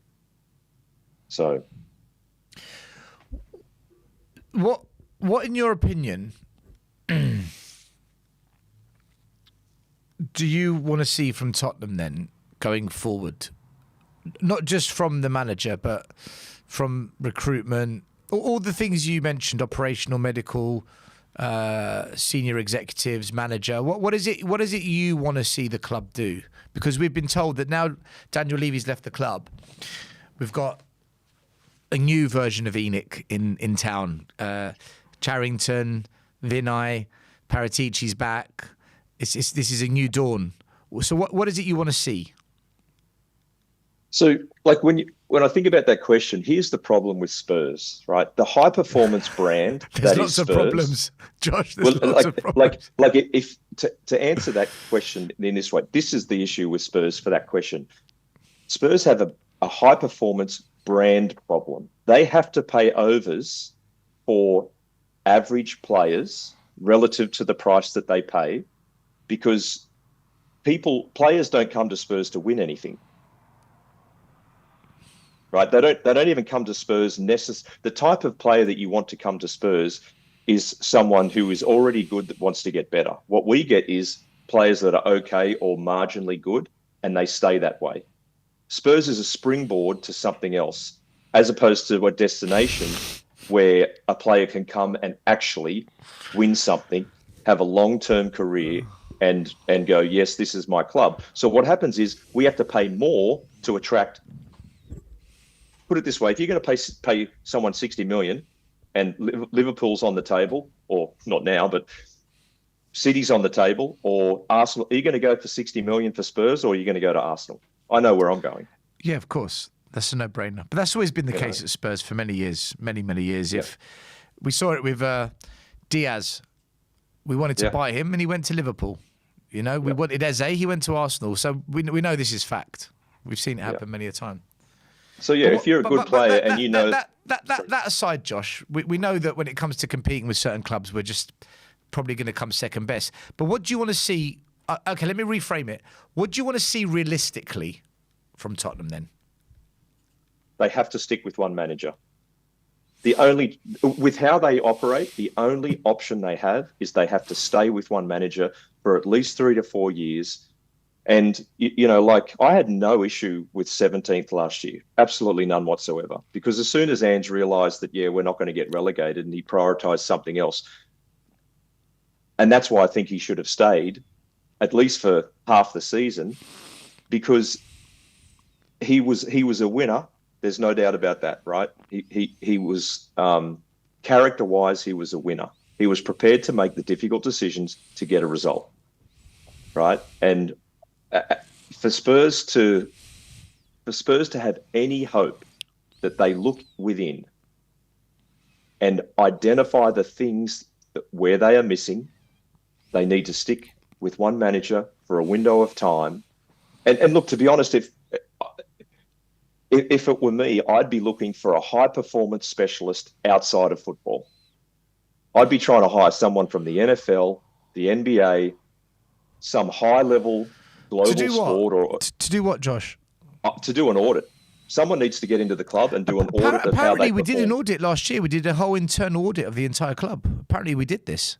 This is something that was already done. Yeah, if they did, and they did it with someone from soccer, they need to start again. Sorry, from football, they need to start again. You need fresh eyes. You just need someone with a completely different take. on high performance as it relates to that club, because as a high performance operation, they're about as insipid as you can get. So basically, what you're saying is, you want someone who's got no emotion, no affiliation to the game, to come in and do an investigation on the entire club. Is essentially that's what you're saying. Investigate this club. What are your findings? At all levels, operational, marketing. I've never heard board, anyone executive. I've never heard anyone say that. I do quite a bit of YouTube podcasting. I've never ever heard anyone say that. And do you know what? I think I like it. I actually think I like what you're saying. I do. Because with me, I've got an emotion. It's my club. With you, you've got an emotion. It's your club. With a football person, he's probably got contacts in the game that might have already said to him, hey, I've heard you're going to Tottenham to do an audit. Let me tell you what happened to Conte there. So you're right. Yeah. You need someone completely external that no one knows, that goes in and says, let me tell you what's what. I think that's a... Yeah. Can you write an email to the club and... can you contact the club and tell them we need to do something? If you give me a contact to write to, I'll definitely... I'll definitely, and this is where, I get in some of Josh, do me a favour. We'll carry on the chat. Do me a favour. In the private chat on Zoom, can you just drop your email, and then the technical guy here, Sammy, will pass it on to me, and I'm gonna reach out to you. In the chat. Okay, cool. Yeah, Sammy, you're gonna have to grab the email. All right. Cheers, buddy. Thanks. Appreciate it, still. Yeah. So going forward, we've got the Fulham game on the weekend, and we've got a must-win game, really, because the home games have become really toxic in that stadium. Believe you me, I go and it's just become horrible again. And I feel that if Frank loses another one and then another one, I just see a world where the board will buckle to fan pressure. Mm-hmm. So what would you do for this game against Fulham? How would you set up? Would you try and repeat tonight? Would you go back to 4-3-3? Would you try and be really attacking? Would you try and be counter-attacking? What's your approach to the game, and what do you think we're going to achieve in terms of a result? Look, I mean, I would set up like he did tonight, because the word, when I look about this game versus the Chelsea and the Arsenal game, at least they had some freedom. The players were free. I just think with how pragmatic and defensive we've set up, and that's, you think about where the team has come from over the last 2 years. You've had Ange, which is just hyper attacking, right?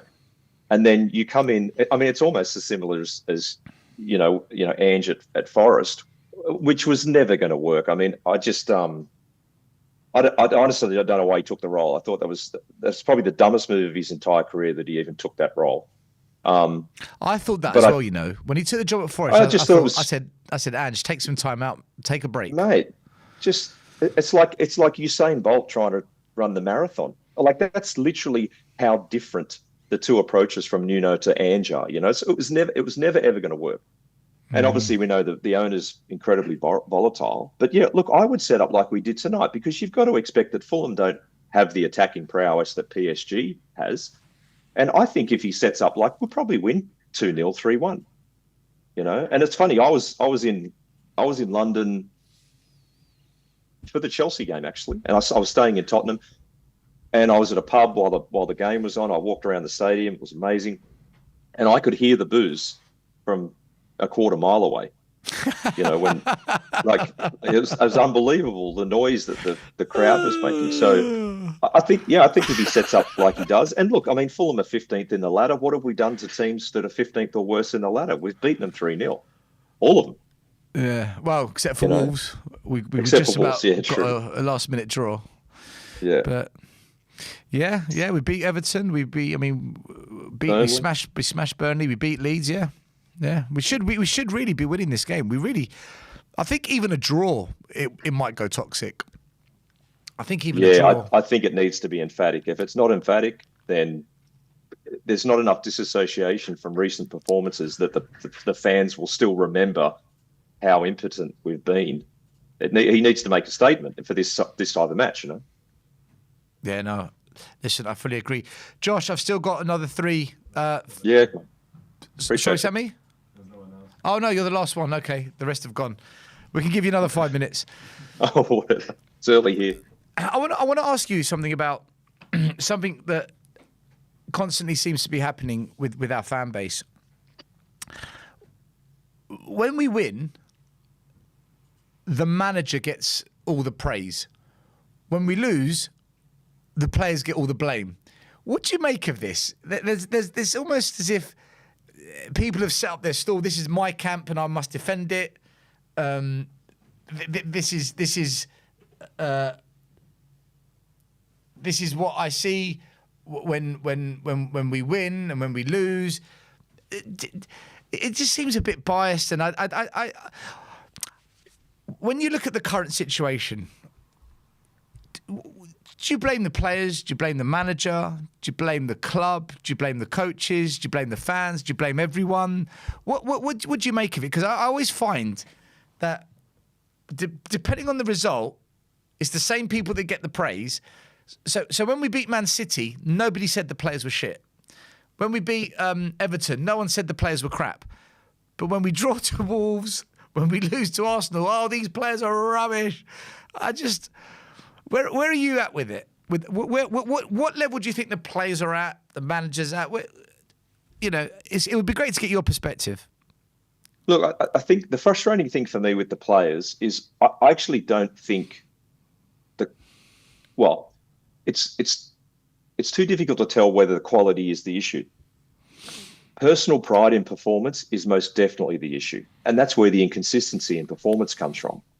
Like, you step across that white line and you're going to give 100% every time. We don't have a player that does that in our entire squad, right? So if that's the case, and I would, from a recruitment perspective, I would prefer to have, like there's a saying in the Olympics, there are more people who have won Olympic gold medals from work than talent, right? So I would Josh, can I tell you something? Quick, just because it's funny you mentioned that. I'm a qualified football coach. I did it for 12 years. I worked in developing players for pro academies in the UK and whatnot. And we had this saying, okay, hard work outperforms talent when talent doesn't want to work hard. Yeah. And I think that totally syncs with what you just said. 100%. Yeah. So for me, that's the frustrating part, because again, like you look at the background emotional connections to the manager. We were all told that Frank was going to improve players. Right? That's, he'll come in, he improved Bournemouth, he'll improve us. I don't know of a single player that has consistently improved. Some of the dreadful skill errors that I've seen. I've seen free kicks that have gone from one side of the park on the other side of the park on the full. Brennan Johnson just crossing, spraying it off the outside of his boot, like just horrible skill error. I mean, I watched.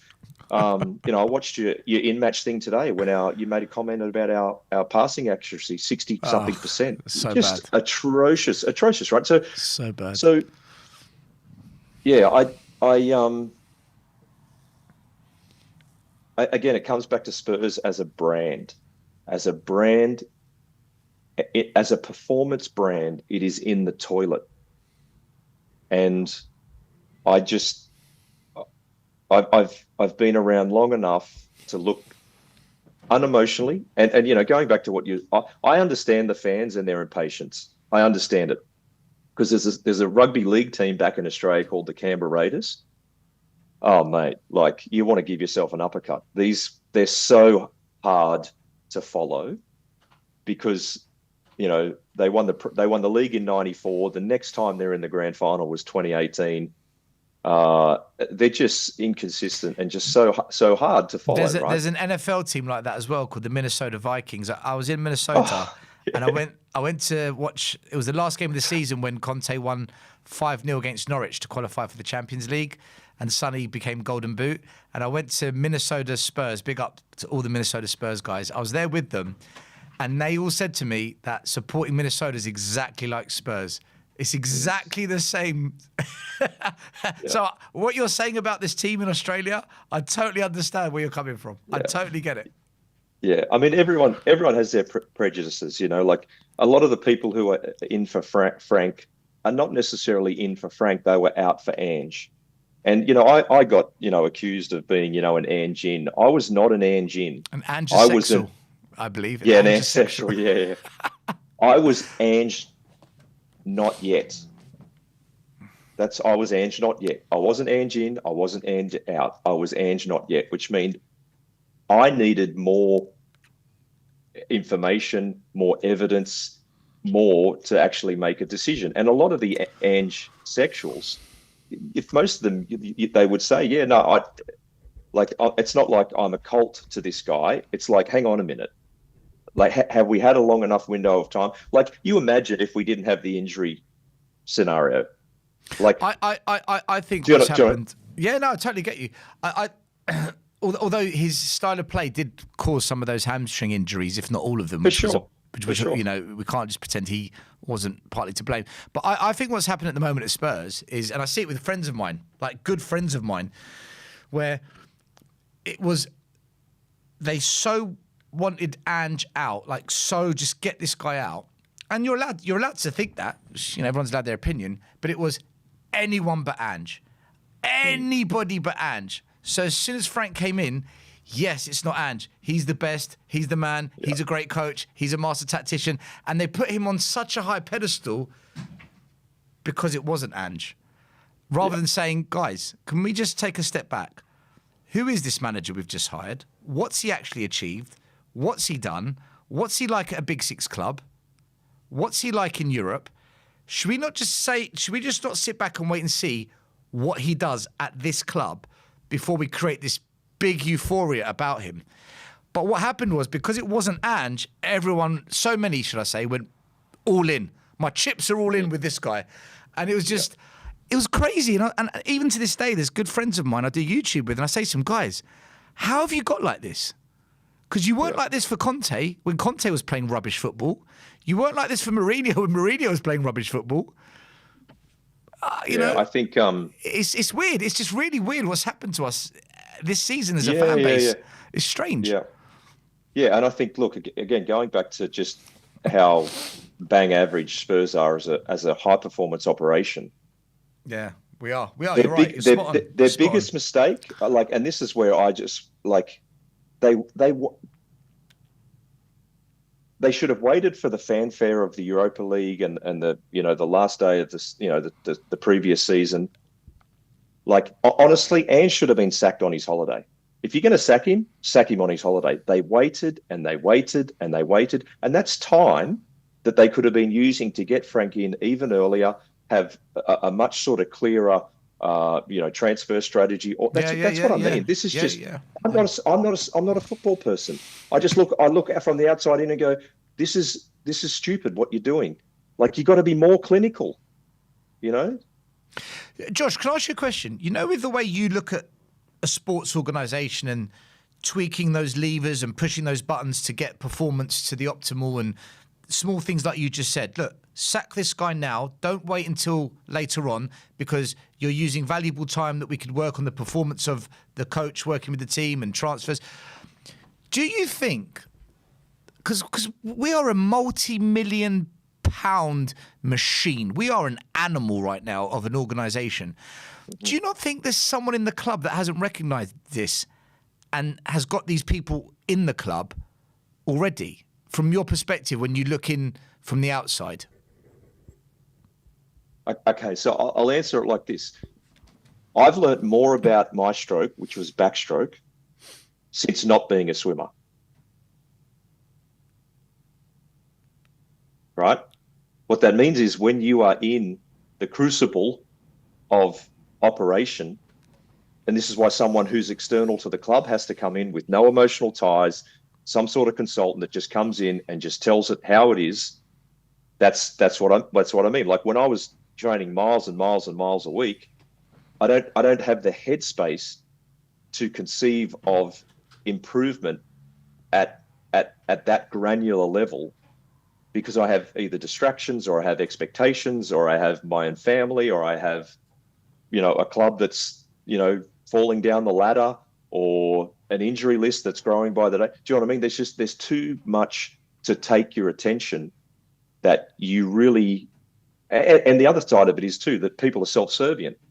People would know, but, what if highlighting things is going to out your best mate who's in a cross department? Or cost you your job. Or cost you your job, exactly. Do you know what? I actually touched upon this without explaining it the way you did. When I started calling people in the club yes men, you're just a yes man. You're just agreeing because you don't want to ruffle some feathers. Josh, listen, it's been great having you on. We're back on Saturday. If you're free, jump on. It'd be great to speak with you again. Yeah, for sure. I'll reach out to you by email. Do that. I'd like that. No, I will. I promise you I will. Just a quick question. What's your prediction for the weekend, score-wise? Yeah, I think we'll win 2-0. Everyone has said 2-0. Is that right? Okay. 3 of you in a row have all gone 2-0, 2-0, 2-0. I hope so. Yeah. I hope you're right. Yeah. All right, mate. All right, Josh. Enjoy the rest of your day and the weekend coming up. Thanks, brother. Bye. All right. Take care. And that was Josh, everyone. A very different perspective from a Spurs fan who is an Olympic swimmer. Brilliant. Absolutely fantastic. Well said, Josh. Well said to all the guests tonight. Guys, thank you as always for watching We Are Tottenham TV. The guys will be back in the studio tomorrow. The next watch-along is Saturday night. I think it's myself and Ben, actually, on Saturday. But smash a like, subscribe, hit the notification bell. We'll be back soon. Take care.